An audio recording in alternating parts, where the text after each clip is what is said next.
E eu comentava e a gente comentava, pô, cara, mas assumir depois do Renato é uma bronca. Depois do Renato é uma bronca.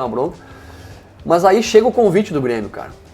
E aí fica pensando, e agora? Vou dizer não pro Grêmio? Mas a perspectiva, né, que se vendeu pro torcedor era qual? Você lembra, não? Que a direção vendeu pro torcedor. Era, vamos ser campeões brasileiros. A partir de agora o Grêmio vai fortalecer, vai dar oportunidade pros jovens jogar. E nós vamos brigar pelo brasileiro. E é um momento, cara, que o Grêmio tá com um elenco também muito complicado de gerenciar. Tinham jogadores ali que a torcida não podia ver no campo, cara. Né? Pra colocar um jogador numa briga. Eu fiz 7 rodadas do Brasileiro, Duda. 7 rodadas do Brasileiro. Foram 5 derrotas e 2 empates. Ruim, muito ruim. Mas eu não tive a oportunidade nem de tentar reverter, cara. E o Douglas é um capítulo interessante, cara. Sabe por quê? Independente do formato da contratação dele, das condições que foram impostas, né, de casamento, sem casamento, aquela coisa toda. Porque o vestiário é assim, o vestiário é assado, né? O vestiário derruba treinador, o vestiário é aquilo. Os caras sabem tudo do vestiário. Mas, pô, tu teve agora a oportunidade de vivenciar o vestiário. Tem 2 vestiários, velho. O vestiário para fora da sala da comissão técnica e o vestiário para dentro da sala da comissão técnica. Fala, rapaziada, beleza? Estamos voltando à nossa casa aqui em Porto Alegre, de volta aos estúdios do Assado Original, depois dessa temporada de 10 assados em São Paulo. Se você não viu algum assado que eu gravei em São Paulo, vai um pouquinho para trás aí no canal que tá tudo lá, todas postadas em São Paulo. Fizemos história, muitos assados muito legais e agora estamos voltando para Porto Alegre e a gente tem parceiro novo chegando também, que já apresentamos esses tempos aí, né, como a iPlace. E hoje temos um convidado que a gente estava esperando há muito tempo, professor Thiago Nunes. Mas antes, te inscreve, sempre te inscreve no canal aí, pra gente já tá batendo um número muito bom de inscritos, mas é sempre importante, quanto mais inscritos, melhor, pra você receber a notificação e saber que tem conteúdo, que subiu o conteúdo e que tu vai lá dar o like, compartilha, comenta, tá? E fica comigo aí pra esse assado explodir o Brasil todo, beleza? Então já sabe, faz aí a inscrição e depois da vinheta tem Thiago Nunes aqui comigo no assado.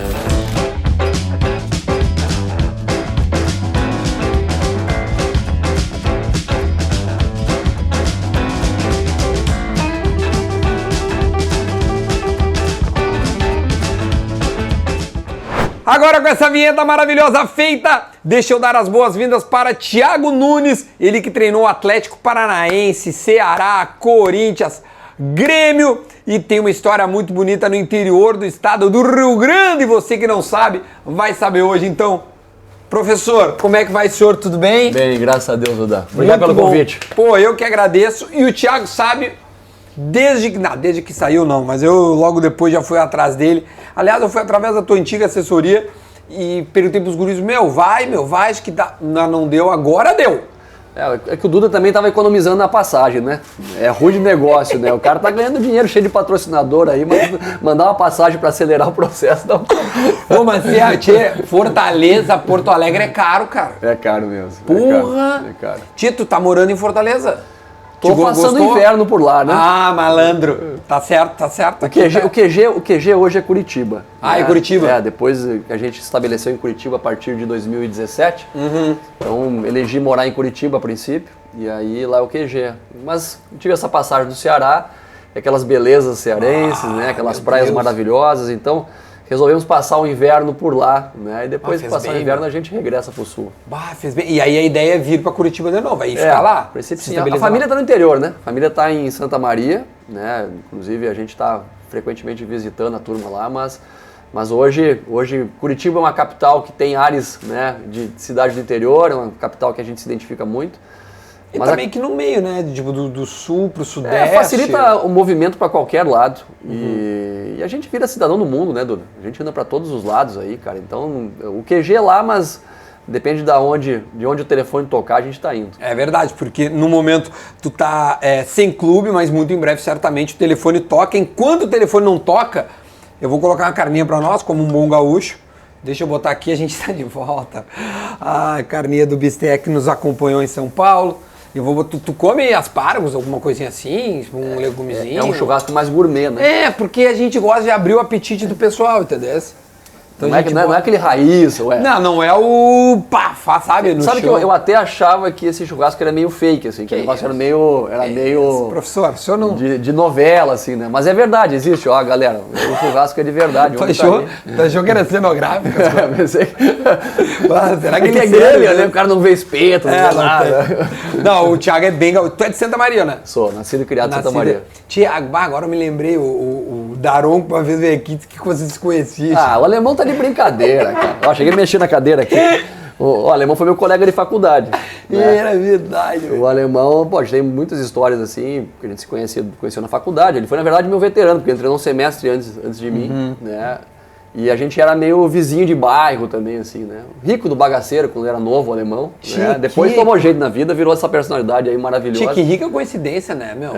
E a gente se encontrou, né, nos campos de futebol. Nós jogamos, né, junto lá na faculdade e tudo, depois ele foi ser árbitro. E viemos nos encontrar aí no mais alto nível, 2 caras de Santa Maria. Cara! Lá, eu brinco com ele que lá daquelas vilas de Santa Maria, lá saímos aí por esse mundão afora. Não quero te interromper, não sei se tu ia completar o raciocínio, mas eu lembro de um Grenal, foi num Grenal, Rafa, lembra que ele veio aqui, foi num Grenal, ele comentou aqui, ele te dá um xixizaço, né? Não foi tudo isso também. Mas ali tinha uma intimidade de quem se conhecia há tempo. Tu sabe que tem 2 passagens com o alemão interessantes. Uma, eu dirigi o Grêmio Bagé, né, o Bagé lá em Bagé, disputando a 3ª divisão do Campeonato Gaúcho. Sim. E a gente tá jogando um jogo em casa com o Aimoré, brigando pelo acesso. E a gente tá perdendo o jogo em casa pro Aimoré.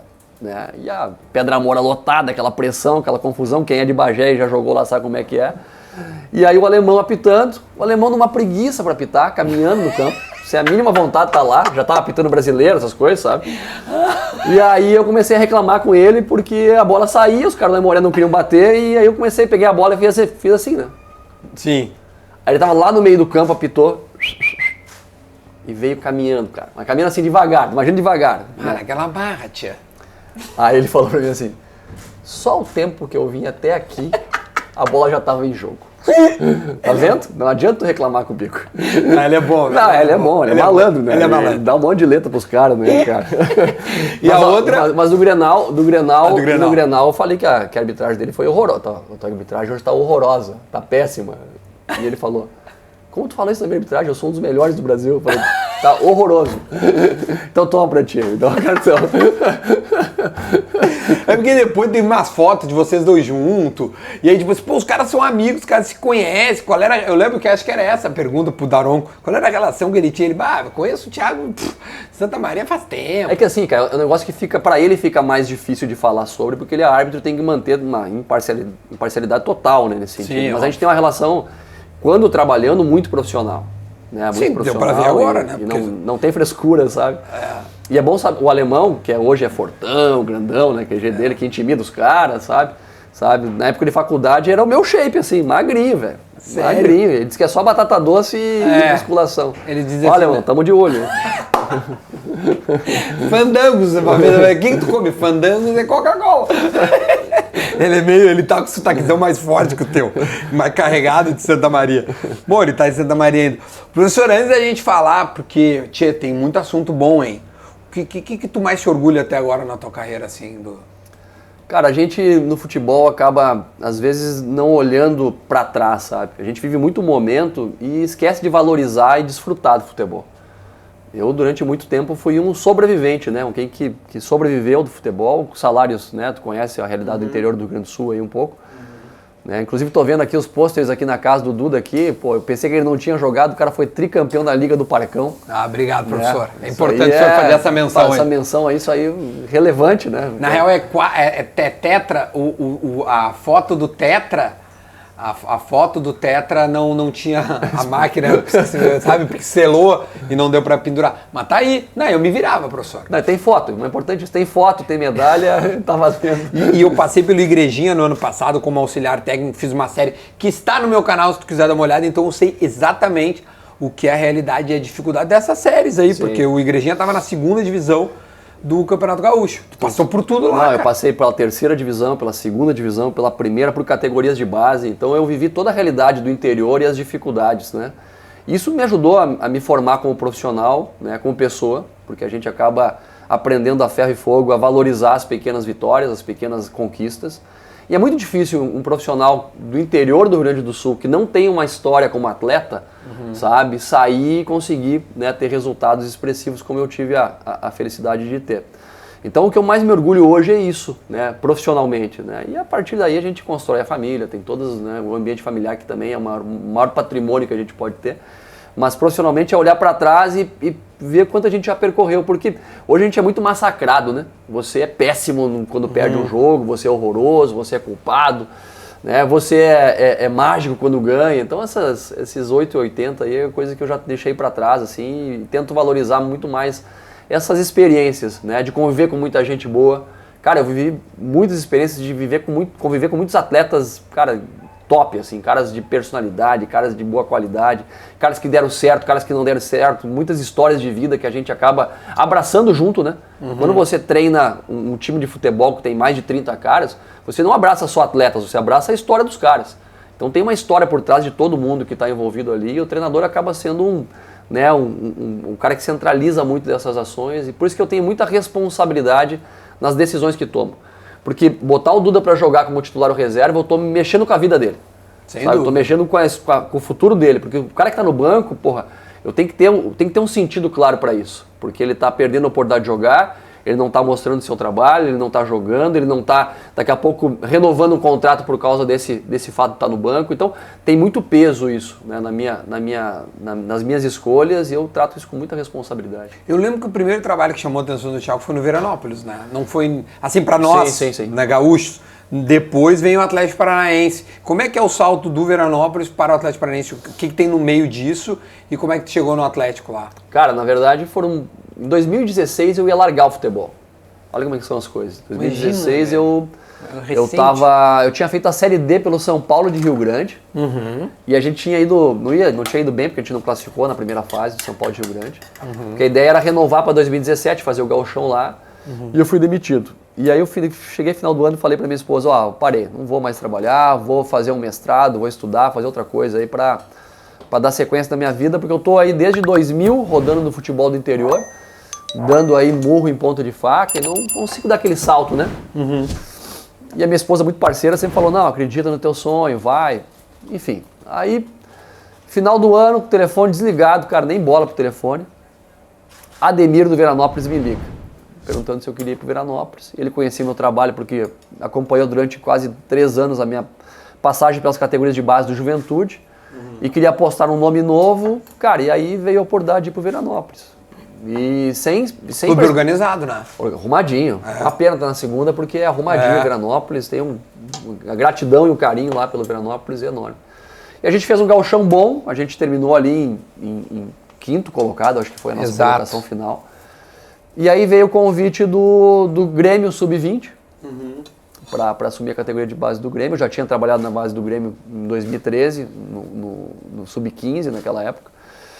E veio o convite do time da Série D do Brasileiro na época, que era o São Bernardo, de São Paulo, jogava A2 também. Né? Esse time do interior é bom. E veio o convite do Sub-19 do Atlético Paranaense, velho.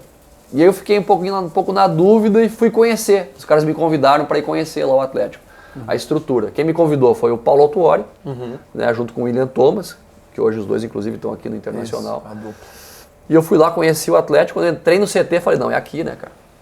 É aqui, o CT do Atlético extraordinário, um clube com ideias, organizado, profissionais bons, né? Um clube que você consegue também enxergar uma perspectiva de crescimento, porque a grande parcela dos clubes, quando você trabalha na base, cara, você não tem uma perspectiva de chegar ao profissional. É muito raro, sabe?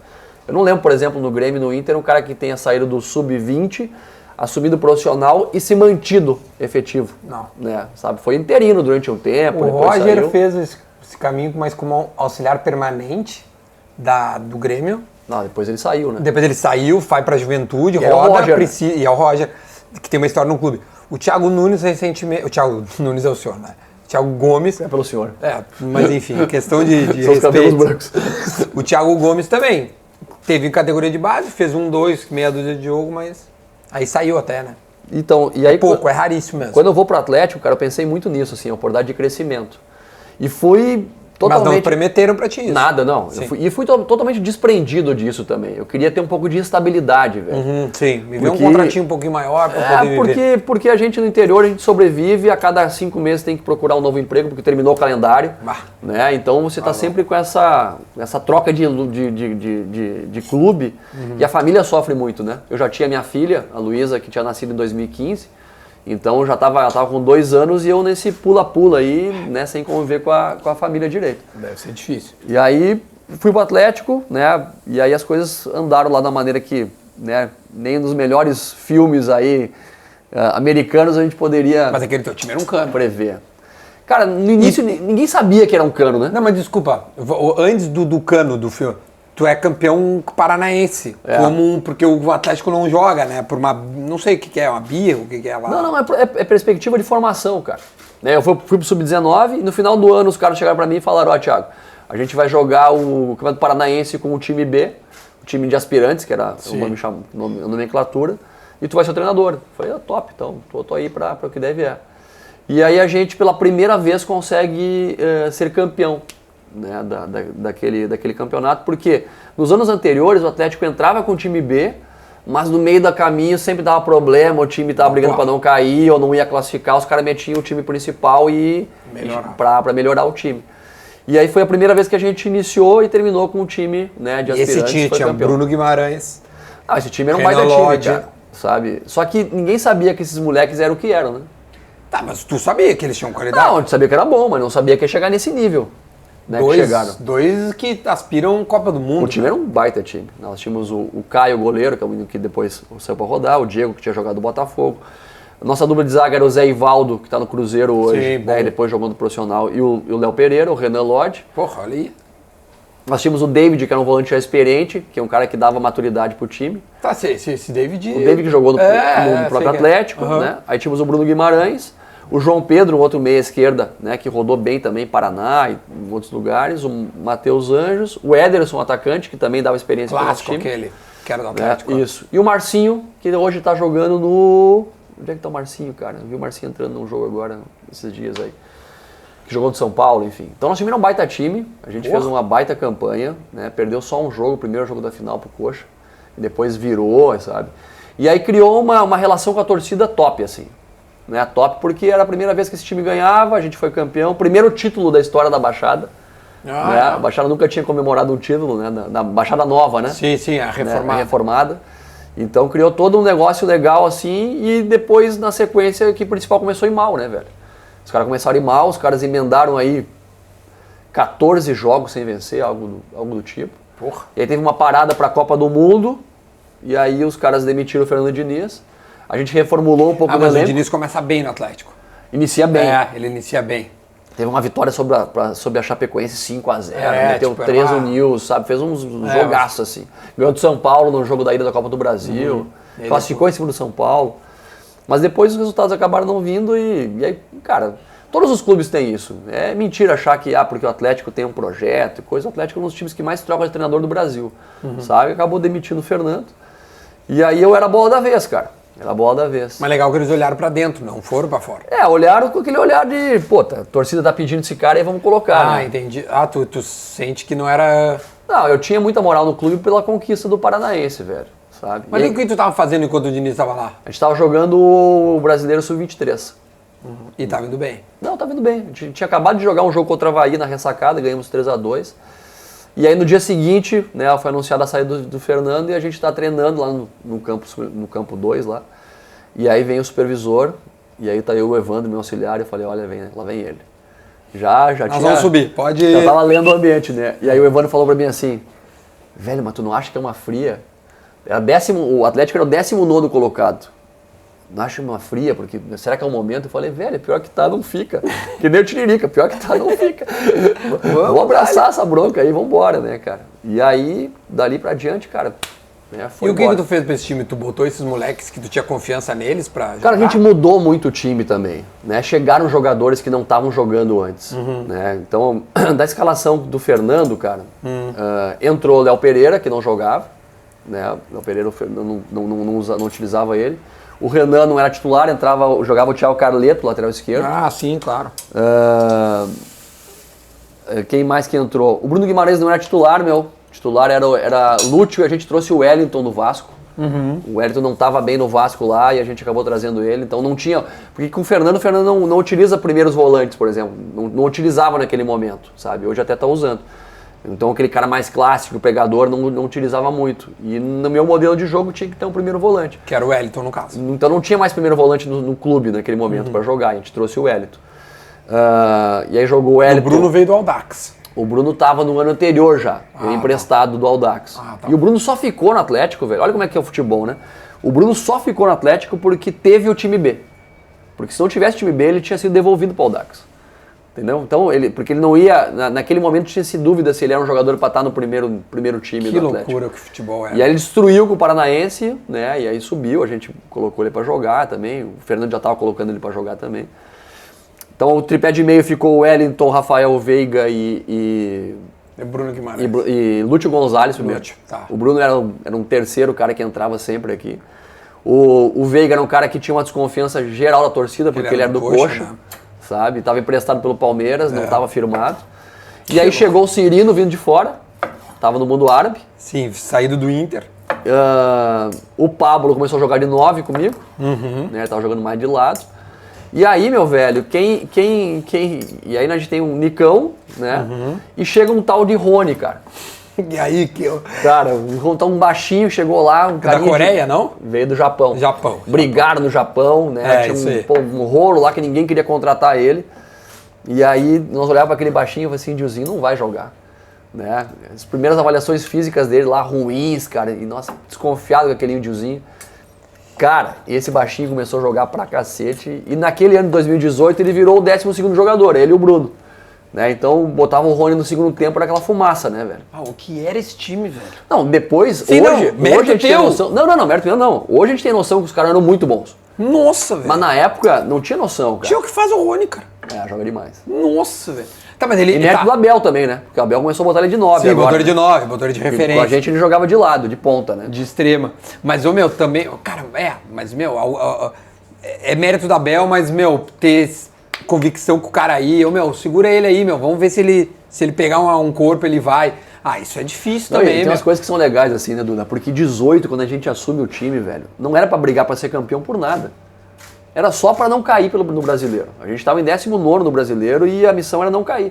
Tanto que, quando a gente vai jogar a Sul-Americana ali, que a gente pegou o Peñarol, o primeiro jogo em casa contra o Peñarol, que foi um jogo importantíssimo na caminhada, a gente colocou um time misto. Né? Porque a gente ia preservar pro fim de semana pra jogar o Brasileiro. Pra não cair. Né? E a gente ganhou esse jogo do Peñarol, ganhou do Vitória na sequência, sabe? Foi jogar depois, né, com o Corinthians, empatou em Itaquera, foi jogar com o Peñarol lá, meteu 4 no Peñarol lá dentro do campeão del siglo.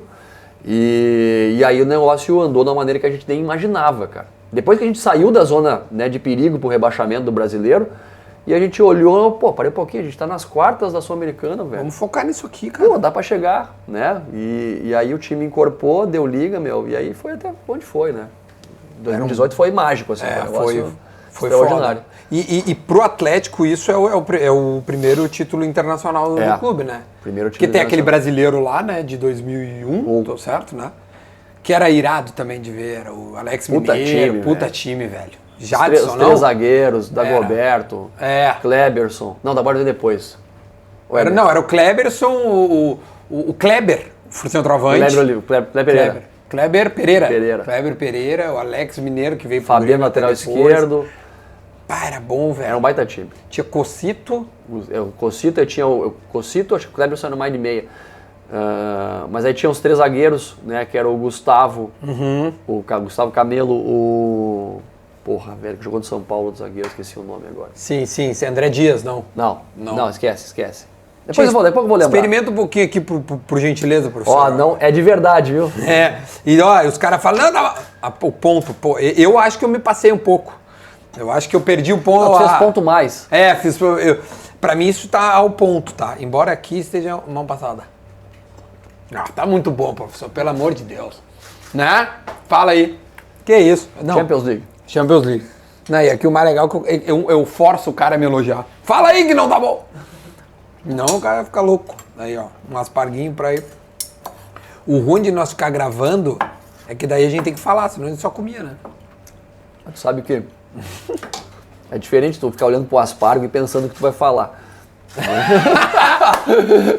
Não precisa, desde que eu vou ter um queijinho também, então, professor, essa é a hora que o senhor, ó. Não, para de me chamar de senhor, ô Duda. Eu tenho 42 anos, cara. Claro que tu é mais jovem que eu, mas pelo amor de Deus, Tem 38. Pô, então a gente não tá tão distante. Aqui tu pegou menos estrada de chão que eu, né? Mas tu já nevou aí. Faz Por tempo. Por que nevou cedo? Porque eu comecei muito cedo em comissão técnica. E aí o cara cuidar dos outros dá muito trabalho, velho. Ah, entendi. Sabe que isso eu sempre falo pros ex-atletas.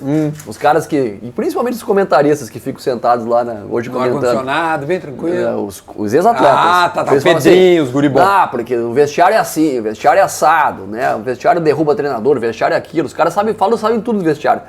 Mas, pô, tu teve agora a oportunidade de vivenciar o vestiário. Tem 2 vestiários, velho. O vestiário para fora da sala da comissão técnica e o vestiário para dentro da sala da comissão técnica. Sabe? Porque o atleta lá fora, ele acha que o treinador é mané, não sabe nada. Né? Que não sabe que os caras aprontam, que não sabe que os caras estão enrolando, não sabe quem são os vagabundos, quem são os bêbados, quem é o cara da Bíblia. Muitas vezes tu fecha o olho para as coisas estão dando bem e tu não dá bola, entendeu? Mas isso é gestão de grupo, né? mas dentro da sala da comissão técnica, onde as coisas acontecem, que a gente define o futuro dos caras que estão lá fora. Né? Hoje eles estão tudo lá garganta, né? Na TV, não, porque a gente fez isso, a gente salvou o emprego do fulano, do Beltrano. Menos, porque o vestiário pra dentro é uma outra batida. A relação com o dirigente é outra, a relação com a imprensa, com a torcida, o quanto você segura de pepino dentro do vestiário da comissão técnica para não estourar no grupo de jogador, é um caminhão de coisas que não chega no atleta, que a gente blinda os caras muitas vezes. Né? Claro que o atleta tem que ser blindado, porque ele é a estrela do negócio, ele que é o cara que tem que fazer acontecer. Mas são 2 vestiários, não é só o vestiário dos atletas, da comissão técnica, o pau pega e bonito muitas vezes. Então falta ex-treinador comentando? Muito, falta muito, sabe? Porque os caras talvez não tenham apelo, e talvez quem tem apelo não queira fazer. O Muricy fez agora um tempo, né, cara? Mas ele não ele comentava muito. O cara eu acho que fica até constrangido também, porque tu falar do trabalho do cara que tá ali, que tá... Teu ex-colega ou até colega? Talvez, eu vejo mais fora do Brasil, né? O cara vem em outras ligas aí, ex-treinadores, caras comentando, mas também tem um pouco mais de conteúdo tático, os caras vão pra lousa, mostra, aponta. Aqui é muito superficial, velho. Você tem uma ideia, Duda? Eu, pra preparar um jogo, eu recebo o relatório do adversário, relatório qualitativo, ou seja, as imagens, como é que são os movimentos de cada fase do jogo, aquela coisa toda. O relatório estatístico do adversário, monto a estratégia, vou pro jogo, olho, né, participo do jogo, né, preparei o jogo, fui lá, trabalhei no jogo, tenho a visão do jogo. Dia seguinte, eu olho o jogo de novo, faço uma reunião com a comissão técnica, que os caras também olharam o jogo, para ter um parecer sobre a partida. E muitas vezes a gente tem divergência. Aí o bonitão sendo na cadeira e fala assim, esse jogo aí, né, ele analisa 10 jogos da rodada. Como é que o cara faz isso, velho? Sabe? É muito superficial a avaliação. Mas como é que tu acha que seria? Então, me dá uma sugestão de o que tu acha que seria mais justo pro profissional que tá olhando. Eu penso que o cara que avalia, que tá lá sentado na cadeira, ele tem que ter um conteúdo um pouco mais profundo sobre o jogo. Não pode só olhar lá, o cara tá no 4-4-2, no 4-3-3, e o time, o meio tá faltando alguém. Isso aí é muito, muito simples. O treinador recuou o time. Como recua o time? Tem 45 mil pessoas na volta, né? Os caras daqui ali não me escutam, velho. Agora é o controle remoto, vou recuar o time agora mais para esquerda, mais para direita. Não é assim. Futebol é cíclico, é feito de fase dentro do jogo. Existe fase do jogo que tu tá melhor, fase do jogo que você tá pior. E aí você tem que saber se portar em cada momento. O papel do treinador, velho, é criar repertório durante a semana para que o atleta sofra o mínimo possível no jogo. E tem uma situação específica que é o próprio jogo. Né? As pessoas perguntam para mim, Thiago, por que o Atlético deu tão certo? Como é que tu chegou em 2019, por exemplo, no final do ano com aquele time tão redondo? 104 jogos dirigindo o Atlético, sabe? São 104 jogos que eu dirigi o Atlético. Ou seja, a gente vivenciou 1000 experiências com aquele time. A gente enfrentou adversários de todos os níveis em vários contextos diferentes para chegar num grau de maturidade e para ter aquela performance. Não tem como você em 10 jogos, 15 jogos, 20 jogos. Tanto que quando eu chego ao Corinthians, eu falei, até dei uma entrevista que eu falei, no mínimo 40 jogos pra gente ter um padrão. Aí virou meme, chacota, né, cara? Tipo, o cara quer que eu espere 40 jogos, só exatamente, mas aí também é ingenuidade da minha parte falar um negócio desse, porque eu sei que a cultura não absorve esse tipo de informação. Então quem avalia poderia ter um pouquinho mais de entendimento do contexto. E não só sentar na cadeira lá e avaliar de maneira subjetiva, sabe? O time tá bem, o time tá mal. Pegar sequência dos jogos, ver saldo de gol, ver quem é o potencial ataque. São coisas muito superficiais, assim. Acho que falta profundidade para quem avalia. E desses caras, Pedrinho, eu tô te perguntando porque eu acho o Pedrinho melhor. Eu gosto de ouvir o Pedrinho. E às vezes eu, quando era da empresa especializada ali do rádio, eu sentia que quando o cara me elogiava, na real ele estava se elogiando, porque ele concordava com o que eu falei. Então, na verdade, ele não está concordando comigo, ele está feliz que eu falei o que ele gostaria de falar. Então, o elogio não era para mim. Sim. É um autoelogio. O Duda é bom pra caralho, meu. Por quê? Porque ele pensa igual a mim. Então, sim, não é eu que sou elogiado. Mas eu acho que o Pedrinho não pensa igual a mim sempre. Ele me dá coisas novas, por isso que eu gosto. Quem é o cara que tu acha legal de ver e que estaria um pouco mais avançado em relação a isso? Para mim é ele. Ele para mim é o melhor deles, mas ele tem algo que pouco se comenta. Ele foi treinador, né? O Pedrinho? Claro. Ele e o Felipe formaram uma comissão técnica. No Nova Iguaçu, não? Eu não lembro se foi Nova Iguaçu, eu não lembro os times, mas eles tiveram uma passagem de 2 ou 3 clubes juntos, sabe? Ele fez os cursos da CBF, ele teve a experiência de dirigir pessoas, de dirigir atletas. Além da experiência toda que ele tem adquirida como atleta, que foi um cara de altíssimo nível, eu adorava ele jogar, achava um cracaço de bola. É verdade. Né? Se machucou muito. Acho que é da tua idade até ele. Tá uns 42. Ah, tá bom. Fala a idade. Pior, desculpa. Eu acho, bom, mas... Mas ele tá pintando o cabelo. E tá forte. E esse cara ele tem uma experiência como treinador, cara. Isso ajuda muito tu ter subsídio para argumentar, ter um outro olhar sobre o jogo. Porque é diferente você sentar ali e olhar o jogo de maneira despretensiosa, sem ter envolvimento com aquilo. Uhum. Outra coisa é você se preparar, estudar quem é o adversário, estudar qual é o seu time, né, que é o papel do treinador, mas que eu penso que quem avalia, cara, pode ter um pouquinho mais de profundidade nesse sentido, se envolver um pouco mais, ver 4, 5 jogos antes, ter uma avaliação um pouco mais profunda, porque, pô, tu falou que trabalhou na imprensa especializada. Quantas vezes tu vê os caras olhando 2 jogos ao mesmo tempo? Várias vezes. Várias vezes. Né? Às vezes até 3. Aí os caras estão narrando o jogo aqui, olhando e estão olhando outras coisas. Tu olha pra lá, olha pra cá, sabe? Não tem e a gente tem às vezes também a preocupação técnica, né? Do som, na TV, da luz, ver se eu tô, né? Tem outras coisas que o cara se preocupa além do conteúdo. Não é tão... acho que tem os dois lados, mas eu acho que... Enfim, é a tua opinião e sobre as perguntas, e não, pô, pelo amor de Deus, cara, não é dar pau em jornalista, não é isso. Não, é a tua bate-papo mesmo, porque assim, os caras, hoje eles não querem te perguntar, Thiago, por que tu escolheu fulano? Ele faz primeiro uma contextualização para tentar provar a tese dele, né? Então ele não quer te perguntar, ele quer provar a tese dele para ti. E aí se tu discorda, né, a tese, aí ele fica um embate, né? Porque, cara, eu sei que o papel, eu nunca fui comentarista, então eu não sei também, talvez um dia se vou ser comentarista eu vou fazer a mesma cagada. Mas o cara fica lá, eu acho que tem que tirar fulano e botar ciclano. Mas qual que é a responsabilidade dele com isso aí, velho? Qual que é a responsabilidade do cara que avalia com o resultado? Ele vai perder o emprego dele se o time perder, se ganhar? Não vai, né? Então... É uma mera opinião do cara, tá ligado? É uma opinião. Mas se der errado a opinião do cara... não vai ser cobrado. Se o treinador fizer outra coisa que não é o que ele indicou e o que o treinador fez não deu certo, ele vai dizer, tá vendo? Se tivesse feito o que eu tinha dito, poderia dar certo. Então é injusto o processo nesse sentido. Só que a formação de opinião a respeito disso tá muito complicada, cara. Tem muita gente dando opinião, muita gente... Né, te expondo, né? Muita gente, hoje tem radiografia do time do Thiago Nunes, do Corinthians, do Grêmio, do Atlético, o cara vai lá fazer uma avaliação lá, tá no YouTube, sabe? Então tem muita informação hoje, mas com conteúdo contextualizado, com o que o time vive, com a realidade das pessoas que estão envolvidas lá, pouca coisa se tem. E tu falou aí Corinthians, tu citou vários times, daqui a pouco nós vamos chegar no Grêmio, que é um dos capítulos que certamente o pessoal mais quer saber, e nós vamos chegar no Grêmio. Eu adoro dar esses gritos. O Corinthians, tu te assustou com o tamanho do Corinthians no bom sentido? Não estou dizendo que tu não tinha isso, mas quando tu chega e tu fala esse dos 40 jogos, tu fala assim, caguei, não podia ter por causa do Corinthians. Porque eu fui num jogo do Corinthians recentemente, cara, fiquei apavorado, meu. O negócio ali, aquele estádio ali, realmente deve ser uma pressão ser treinador do Corinthians num momento, uma responsabilidade que tu tinha. É um negócio que eu não tinha dimensão. E foi uma experiência espetacular para mim, cara, assim, como experiência de vida. Por tudo que passou naquele ano, assim, porque foi o primeiro ano de pandemia, né, 2020, então também Talvez eu tenha sido treinador do Corinthians com mais circunstâncias adversas no mesmo ano. Mas é impressionante tu entender que tu é o treinador de um time que tem aí mais de 30 milhões de torcedores.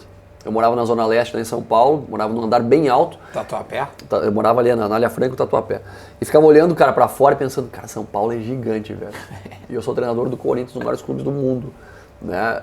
E aí, claro, né, te enche de orgulho, mas ao mesmo tempo te traz um nível de ansiedade e de preocupação. Tá sempre tenso, né?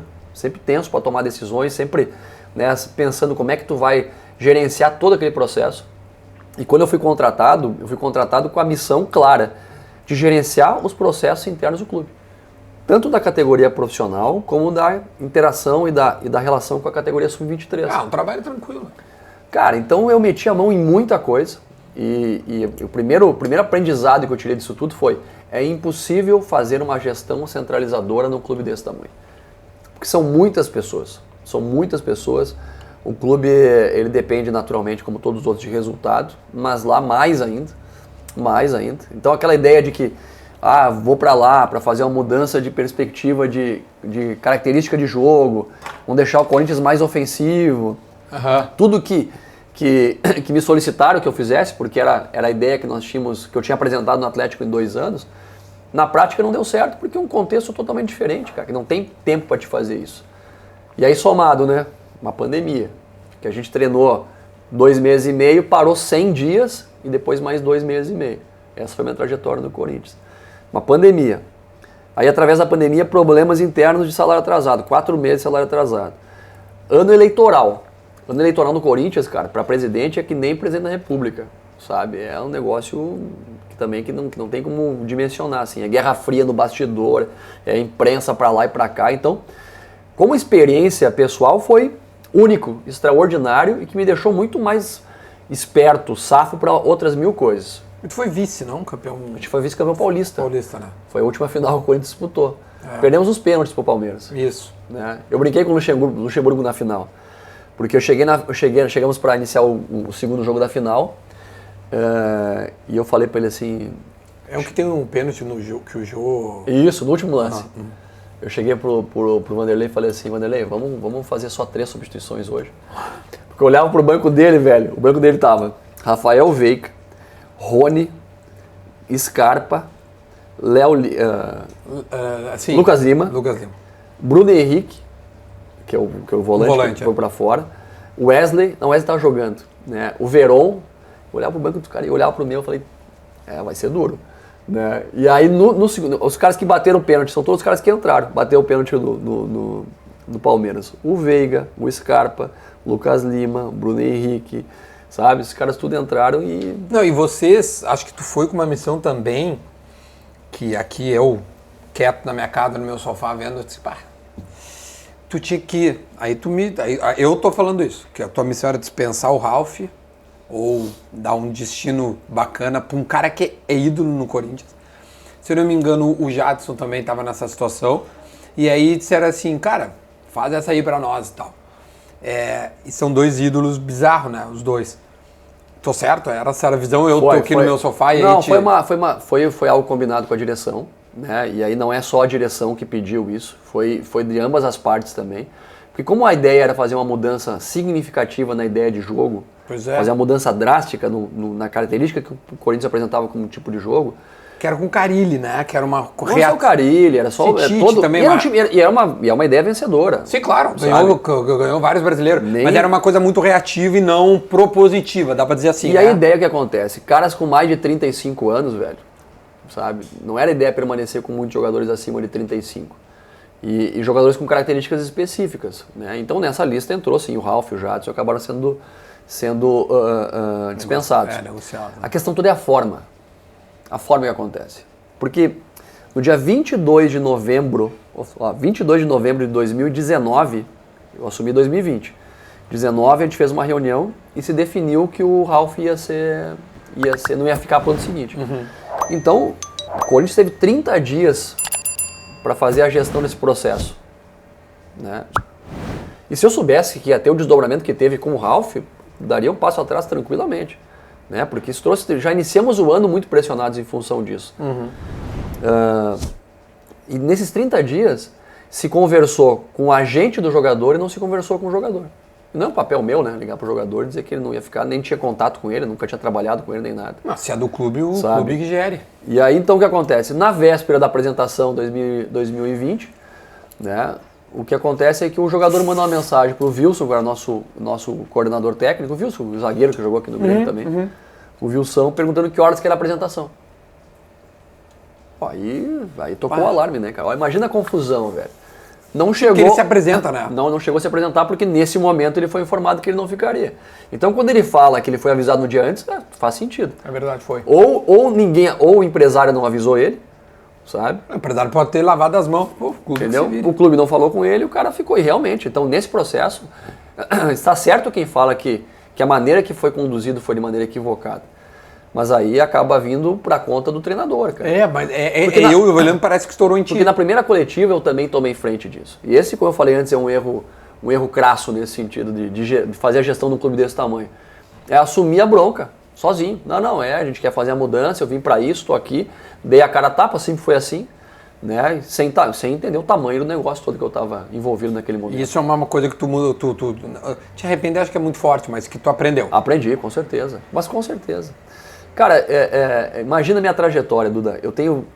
Esse ano eu tô cumprindo 22 anos de futebol profissional.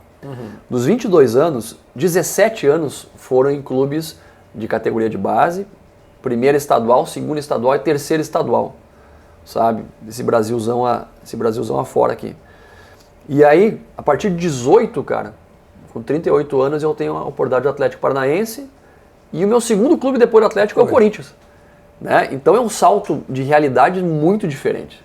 Porque o Atlético Paranaense é um grande clube, é uma estrutura fabulosa, é uma torcida que eu sou apaixonado. Mas é que tu botou ele no Hoje eu sou atleticano, de coração sou atleticano, sério, isso eu falo aos quatro ventos.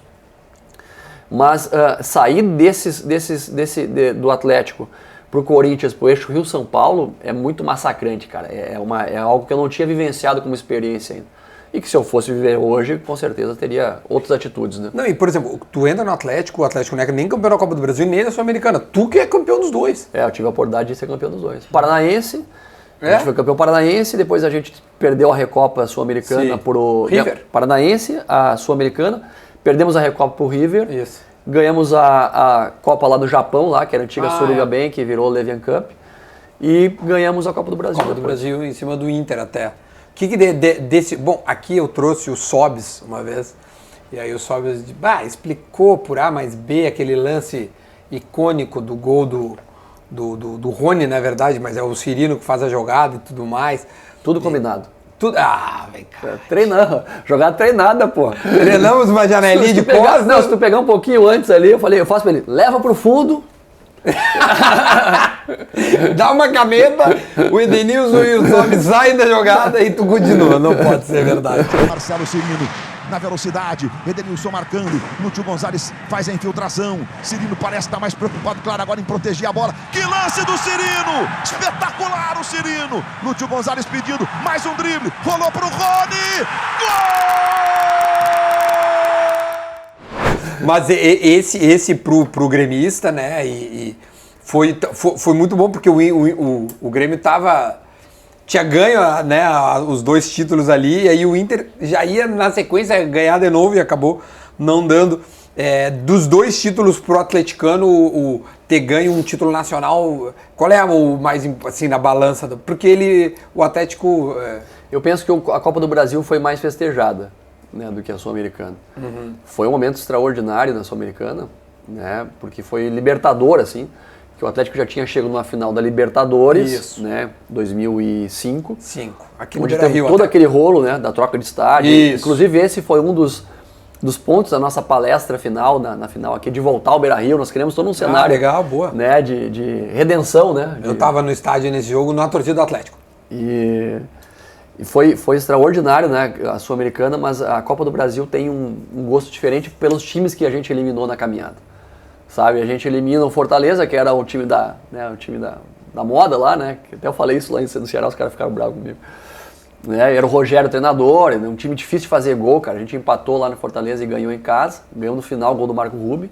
e depois elimina o Flamengo no Maracanã, elimina o Grêmio com a remontada que a gente teve, né? E acaba sendo campeão em cima do Inter fora de casa. Mas nessa final especificamente tem um negócio engraçado, cara, porque como eu fui amado e odiado pelo Rio Grande do Sul durante 3 semanas, né? Durante 30 dias. Porque enquanto eu fui competir contra o Grêmio, os colorados, amigos, todo mundo ligava, elimina esses filhos da mãe, não sei o que, não sei o que, E aí, beleza, aí a gente eliminou. Aí quando a gente foi jogar com o Inter, aí a torcida tricolor já, ó, não deixa esses caras ser campeão, tem que... Agora a pergunta não... deixa eu te contar. Vai, por E favor. aí é o seguinte, quando a gente foi jogar a final com o Inter, cara, chegava um monte de mensagem aleatória no meu celular. Sem nome ali, Sem nome. Só o número. E aí chegou um áudio, cara, era um grupo de cara me xingando. Um grupo? Um grupo, tinha uns 7, 8 caras assim me xingando, assim, voz diferente. Ai, Thiago Nunes, vem aqui no Beira-Rio, nós vamos te matar, não sei o quê. Vocês não vão ganhar aqui, não sei o quê, te prepara. Tu vai ver. Né? E aí é o seguinte, só que no número tinha um endereço e um não sei o que, bebidas.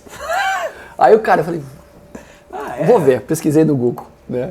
E era uma central de bebidas lá do Maitá, velho. Tá, perto do... Fiquei aquilo na mente, né? Então não dei bola, né? Não respondi nem nada. Cara, a gente saiu campeão, beleza, aquela coisa toda. E aí um dia depois chegou um áudio dos mesmos caras. Aí, Thiago Nunes, aqui, nós estamos tudo gremistão. Nós estávamos só te inflamando e pra te vir contra eles com mais força. Cara, o ser humano é extraordinário. Do Maitá era ali perto. Os caras são muito bons. Cara, a rivalidade é muito grande aqui, né, meu? Não, é maior que todos os lugares. É bizarro, né? É muito maior que todos os lugares, cara. Eu vivi, né? O Atletiba e o Corinthians e Palmeiras, né? Corinthians São Paulo por causa do Corinthians mais lá. O Ceará e Fortaleza também é muito legal. Deve ser irado. Cara, o Clássico Rei lá tu pegou uma fase boa do futebol deles. Lá. Dos dois, e a fase que o Fortaleza tava bem, a gente meteu 4 neles no Clássico, 4-0. Foi um negócio animal, assim. Então, mas aqui o Grenal é único, né, velho? Porque eu sou nascido e criado no Rio Grande do Sul, então a gente entende, cara, como é polarizado o estado. E a gente tá muito longe de tudo, né? Então a gente, historicamente, né, tem toda aquela... Nós contra o resto do Brasil, eu sou gaúcho, aquela coisa toda. Total, muito. E aqui a gente acaba se fechando muito no nosso mundo e transformou o Clássico Grenal no maior clássico do planeta, né, cara? E realmente a gente sente isso.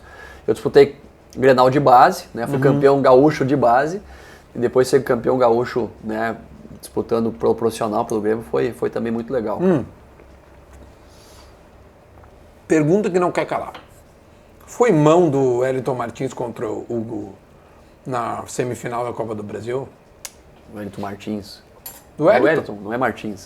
Não é o Martins, o Wellington? Putz. Acho que é Martins. Mas tudo bem. Eu apelidei ele de Wellington Pássaro. Porque quando eu tava na Gaúcha eu falava, o Wellington, porque ele sobe... Essa pergunta eu queria muito te fazer. Porque ele sobe, o Jeromel cabeceia e dá na mão dele e o juiz não dá mão. E tava acima, que é o que eu aprendi. Se o juiz não deu mão, não é mão. Não me vem com resposta. Um grande amigo meu, árbitro, uma vez, eu perguntei sobre um erro de arbitragem e aí ele falou assim, ele era o juiz. O juiz deu. Eu falei, não, então não foi. Eu falei, não, para com isso aí. Porque o Grêmio ganha de 2-0, né, no primeiro jogo, e o Atlético ganha de 2-0. Menos de 10 minutos de jogo.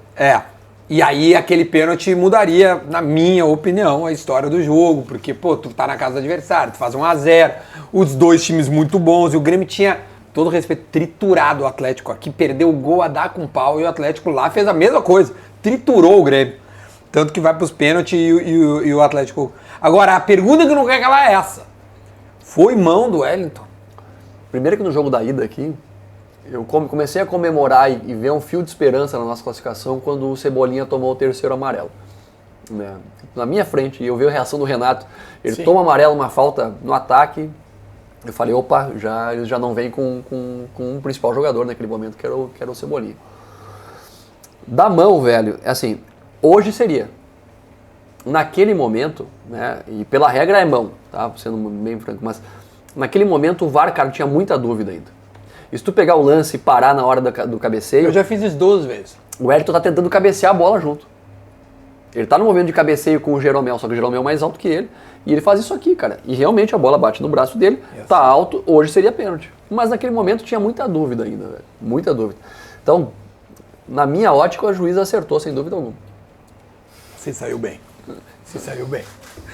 Eu sigo puto da cara e vou chamar o Wellington de Wellington Pássaro sempre. Eu lembro que eu tava na Gaúcha, o Wellington Pássaro, porque aquele lance ficou na minha cabeça.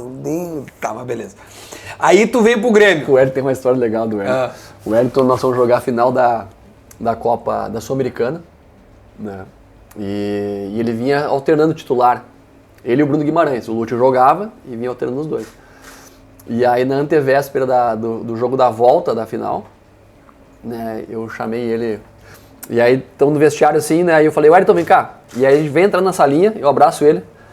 Vem cá, eu quero falar contigo. E quando o treinador bota a mão aqui, né, velho? Vai botar ele no banco certo. Aí eu falei, vem cá, velhinho, eu quero falar contigo. E eu tô entrando na sala com ele. Ele falou, tu vai me sacar, eu vou. E já saiu assim de volta. E já saiu no mesmo embalo. Ele falou, não faz isso. Eu falei, não, velhinho, é pelo bem maior.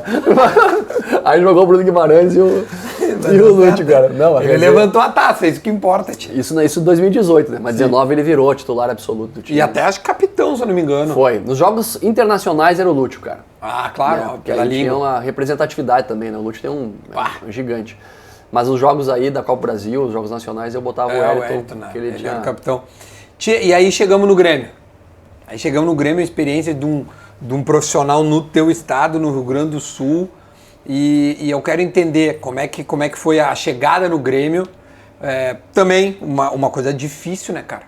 Porque sai o Renato e aí te escolhe para ser o substituto do Renato. Cara, Duda, eu tinha uma dúvida muito grande, cara, que é assim, todo mundo sabia que em algum momento o Renato ia sair, né? E o meu nome era um nome cotado no Grêmio muitas vezes, por ter trabalhado na categoria de base, por conhecer muitas pessoas, ter um trabalho reconhecido de qualidade.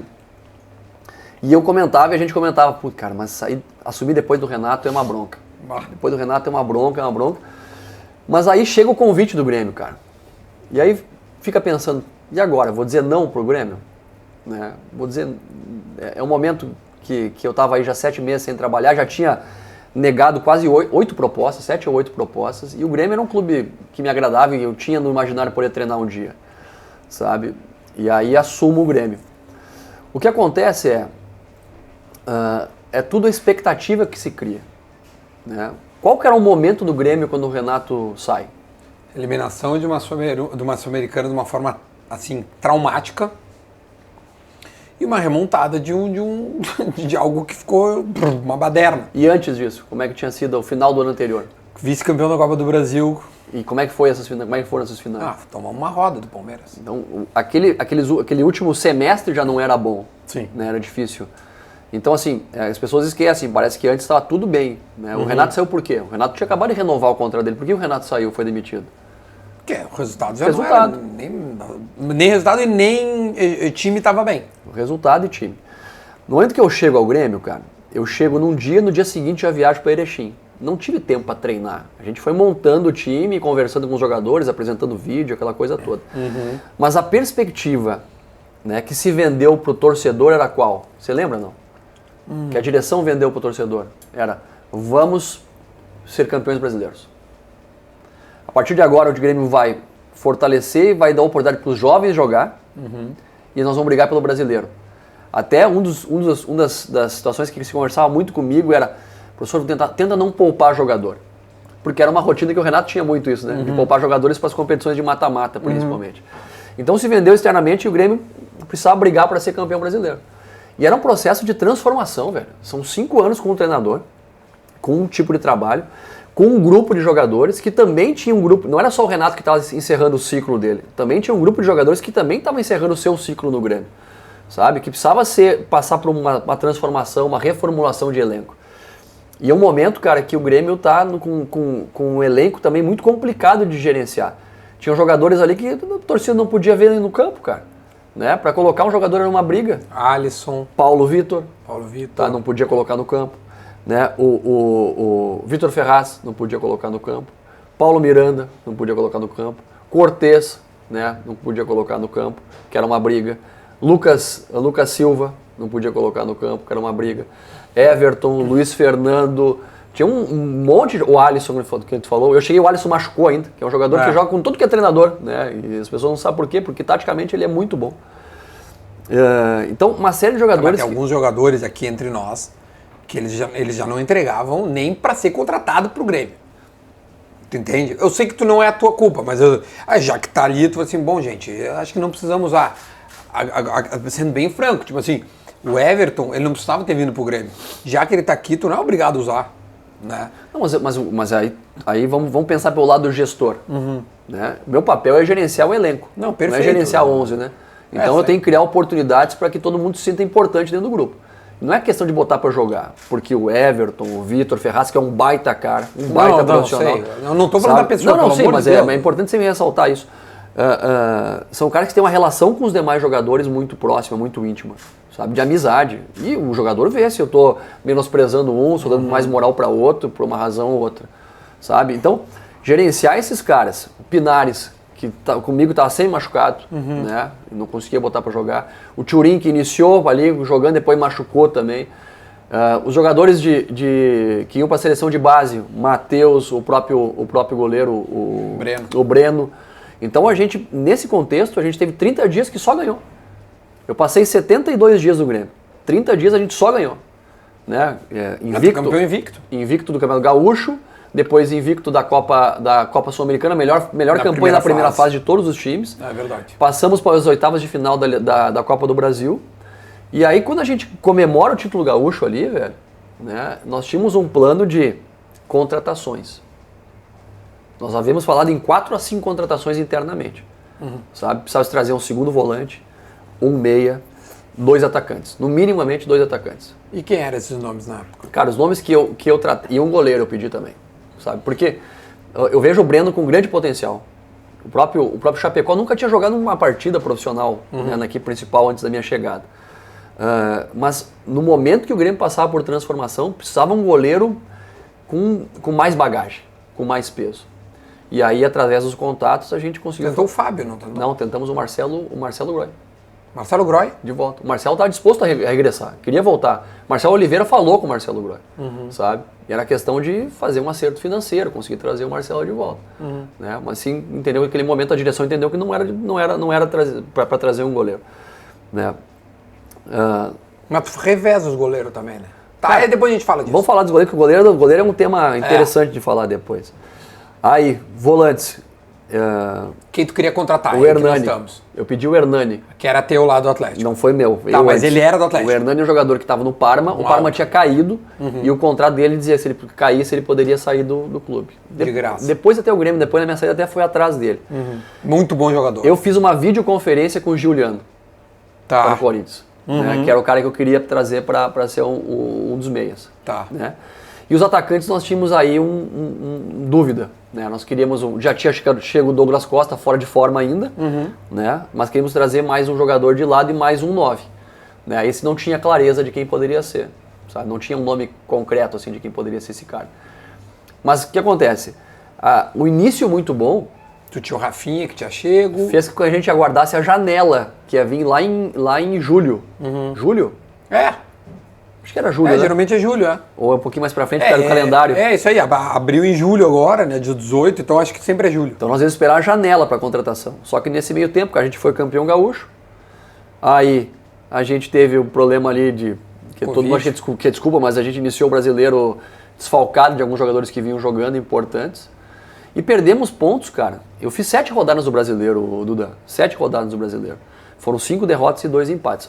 Ruim, muito ruim. Mas eu não tive a oportunidade nem de tentar reverter, cara. Sabe? O Palmeiras, nessa mesma edição, ficou 9 rodadas sem vencer. Entre derrotas e empates. É normal uma oscilação.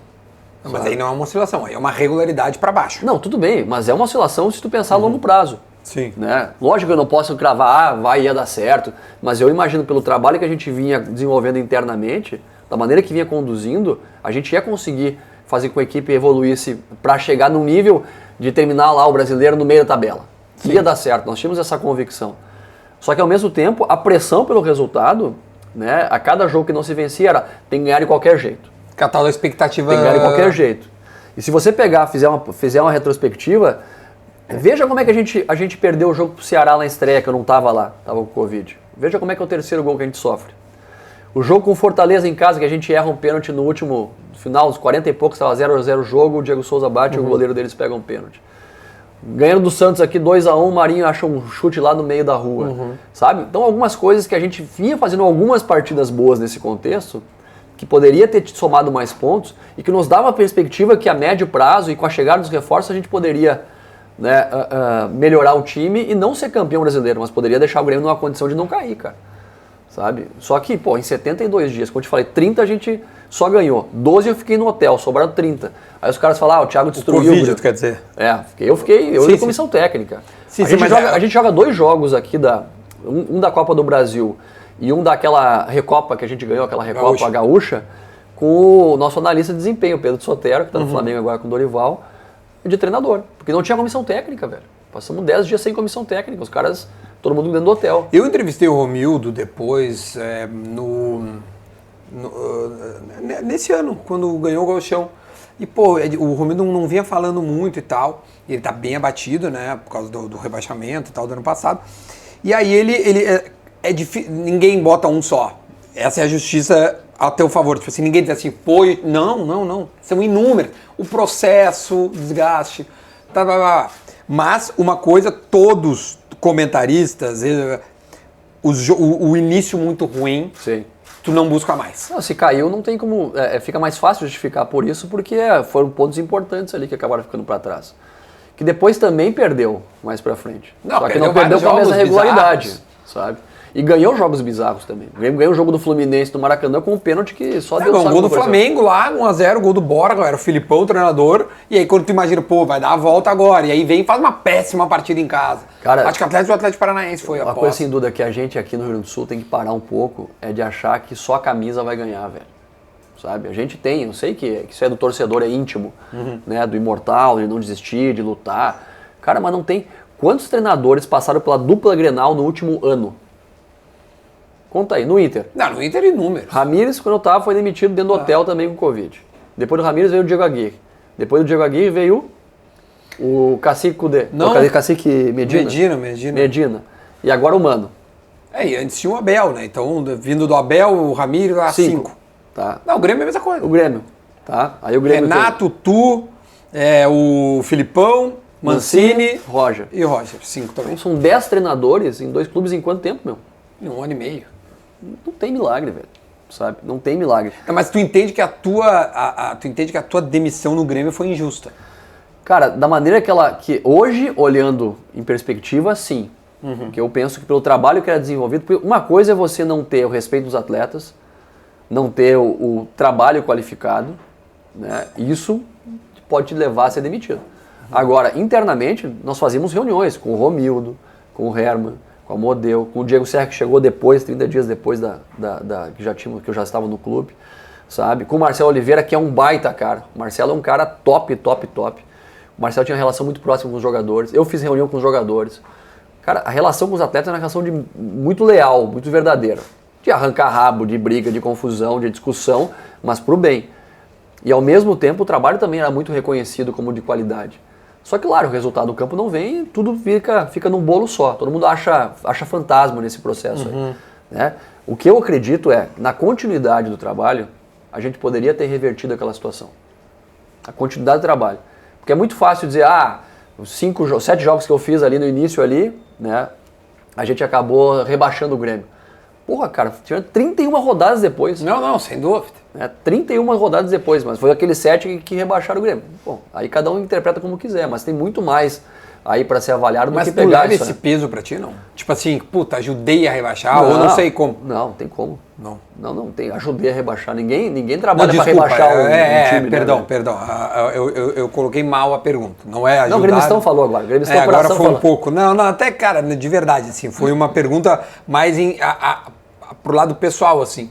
Quando tu vê o Grêmio jogando eu me cobro, claro que me cobro. Né? Como alguém que fez parte do processo. Não, e pra mim tem um peso ainda maior, Edu, porque eu sou daqui. Sim. Sabe? Porra, quando eu treinei o Corinthians, ou quando eu treinei o Atlético Paranaense, ou quando eu treinei o Ceará, o vizinho do meu pai e da minha mãe não é torcedor dos times de São Paulo, do Ceará ou do Paraná.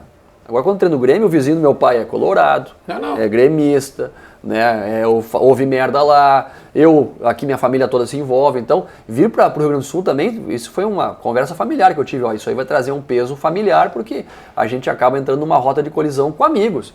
Pô, tinha amigo meu mandava mensagem pra mim. Pô, bota fulano. Eu falei, vai a puta que pariu. Que barbaridade. Pô, enche o saco. Porque acontece. Porque todo mundo é treinador de futebol. Não, e todo mundo aqui no Rio Grande do Sul é gremista ou colorado, velho. Claro, não tem como ser diferente, sabe? Então eu carrego comigo sim, né? Não a responsabilidade, né, de ter rebaixado, bem pelo contrário, né? Eu tenho a convicção que se a gente tivesse permanecido, a gente poderia ter revertido aquele quadro, mas é uma questão de momento e de escolha da direção, porque a direção traz o Filipão com outro perfil, depois demite o Filipão e traz o Mancini com outro perfil. Né? Então a própria continuidade de trabalho não tem uma... É sempre tentar o achômetro, né? Vamos ver se acha que vai dar certo. Quando ele busca o Filipão já é uma coisa meio de um bombeiro. Já é, tipo assim, vamos apagar esse incêndio aqui porque precisamos retomar a ligação, né? Tipo, que o Renato tinha afetiva, tanto que é meio que uma ideia de trazer a torcida para si. E parece, se eu não é que, pô, já faz tanta coisa aconteceu, mas que acho que o Filipão teve até uma média ali, em termos de aproveitamento de superior a 50%, que colocaria o Grêmio no metade de uma tabela, sim, né? Sim. E aí também saiu, até não me lembro exatamente, acho que quando o Denis chega, ele quer mudar, bom, enfim. Mas, Duda, deixa eu te falar um pouquinho sobre essa questão da transição, cara. Como eu falei antes, a saída do Renato ela é muito emblemática, não só pela a saída da maior personalidade da história do Grêmio. Né? E eu falei isso publicamente muitas vezes, eu sou admirador dele, né? Sou fã dele, acho um cara top, falei com ele quando eu vim pro Grêmio, sabe? Ele me deu as boas-vindas, foi muito legal. Mas ao mesmo tempo, o Renato, por ter uma gestão centralizadora, o Grêmio utilizou do Renato, né, como imagem de blindar o clube. Blindava tudo. Total. Sabe? Então, o cara que passa 4, 5 anos com esse tamanho dentro do Grêmio, ele afasta muitas pessoas. Porque tanto o Grêmio como o Internacional são clubes extremamente políticos, politizados. Então existem muitos dirigentes políticos em volta do clube. E um cara do tamanho do Renato, ele afasta esses caras.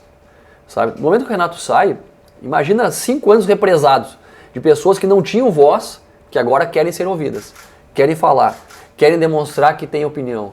Sabe? Internamente, né, era uma encheção de saco. A gestão própria com a categoria sub-23 era uma encheção de saco. Porque na 23 todo mundo acreditava que todo mundo era craque lá. Né? Pô, o que eu ouvia que os moleques tinham que jogar, e os meninos que não estavam preparados, cara. Não estavam prontos para jogar no Grêmio. E, inclusive nem jogam hoje no Grêmio. Né? Era o Fernando Henrique que tinha que jogar, era o Pedrinho que tinha que jogar, era o lateral esquerdo, o Guedes, que tinha que jogar. Sabe? E caras que não estavam preparados para jogar.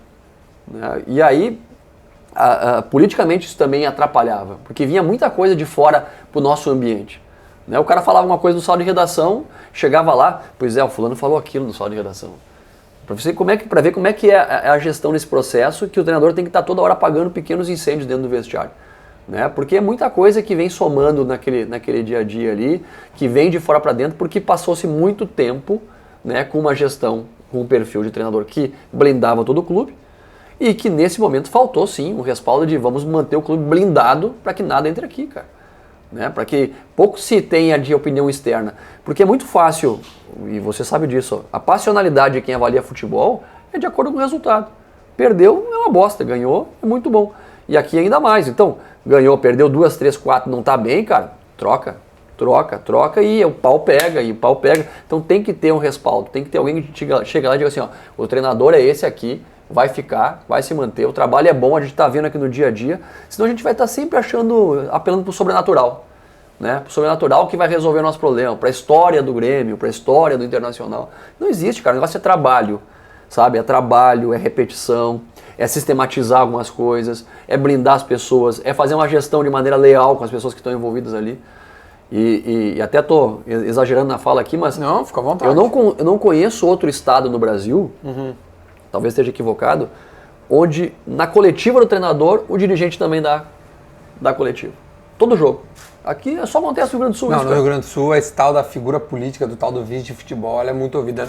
Em São Paulo, enfim, eu que eu acompanho muito, só entra eu não quando precisa muito. E muitas vezes o torcedor não sabe nem direito quem é o cara político. Aqui tem muita presença política. Então, cara, são cargos que essas pessoas são cobradas e trazem para dentro do clube tudo isso também, sabe? Então é um processo, o Grêmio não cai em um dia, o Grêmio não caiu em 30 dias, sabe? É um processo que vem de um time já não vinha bem, Transforma-se, tem que ter tempo para esse processo de transição. Jogadores que tinham que sair, né, como saíram, o próprio Michael encerrou o ciclo dele depois, não conseguia mais, machucava demais. O Grêmio teve um problema seríssimo de preparação física. O Heverson, né, quando eu cheguei, já estava tentando melhorar. Eu cheguei, Duda, os caras jogavam futevôlei fora do horário do treino para compensar o que não treinavam, cara. Né? Que isso, cara. Então a gente teve que acabar com algumas coisas ali dentro que era surreal. Né? Porque o futebol não estava mais tão profissional como deveria ser. Então, quando a gente começa a sistematizar algumas coisas, gera discórdia, gera atrito, gera divergência. E nós temos que ter a capacidade de fazer essa gestão sem expor ninguém publicamente, cara. Né? Porque senão fica muito fácil. Né? Muito fácil, fora do campo, o cara é burro, o cara é bom. Tá, mas tu acha que tu pagou por alguns aí que não pagaram? Tipo assim... Não paguei, cara. Eu acho que não tenho certeza que se o trabalho tivesse tido o respaldo necessário, nós tivéssemos passado por 2020, sabe? 2021, perdão. 21, da maneira... sem ter resultados expressivos, sem ser campeão brasileiro. A gente não cairia. Mas sem cair, com um trabalho de continuidade, ouvindo, né, que ia tomar porrada até o final, para esse ano sequente de 2022 a gente poderia voltar a colher coisas boas. Né, porque faltava um processo, faltava uma relação mais estabelecida ali. Né? Foi muitos anos num tipo de gestão e que muda rapidamente da noite para o dia. E a pergunta que muita gente fazia, por que o Thiago revezava os goleiros, cara? Deixa eu fazer outra pergunta. Por favor. Que tu entende bem da memória do Grêmio. O goleiro do Grêmio em 2019 é o? É o Paulo Vitor. Paulo Vitor. Aí o Grêmio contratou quem? Que foi bem em 2018 do Fluminense? O Júlio César. Júlio César joga. Aí falha. Bem pouco. Aí volta o Paulo Vitor. Aí 2020 o Grêmio traz? O Vanderlei. Então o Grêmio tem 3 goleiros experientes. Aí em algum momento joga o Vanderlei e nas poucos jogos antes da final com o Brasil entra Paulo Vitor. Então já havia um revezamento de goleiro, cara. Sabe? Na verdade chegou um momento que a torcida do Grêmio não queria nenhum dos goleiros. Sim, isso sim. Sabe? Então o processo de escolher um goleiro e manter, né, nunca aconteceu. E eu chego com o Breno sendo o goleiro do Grêmio. Né? E não houve revezamento, o goleiro era o Breno desde que eu cheguei. Porque a questão toda é, quando o Breno é convocado para a seleção olímpica, nós tínhamos que jogar a Copa do Brasil. Um jogo decisivo da Copa do Brasil. E aí nós tínhamos ou o Paulo Vitor, ou nós tínhamos o Gabriel Chapecó, que até então nunca tinha jogado profissionalmente no Grêmio, cara. Moleque de 19, 20 anos. Né? E aí, o que eu faço? Vou escolher o cara que já jogou no Flamengo, o cara que já jogou no Grêmio, já disputou várias finais, o cara que tem bagagem. Mas é uma atitude antipopular? Sabe? Mas eu paguei o preço por escolher um cara que trazeria mais segurança para entregar o resultado naquele momento. Tanto que ele entrega o resultado, a gente ganha o Brasiliense, depois ele joga de novo e ele acaba, desclassifica.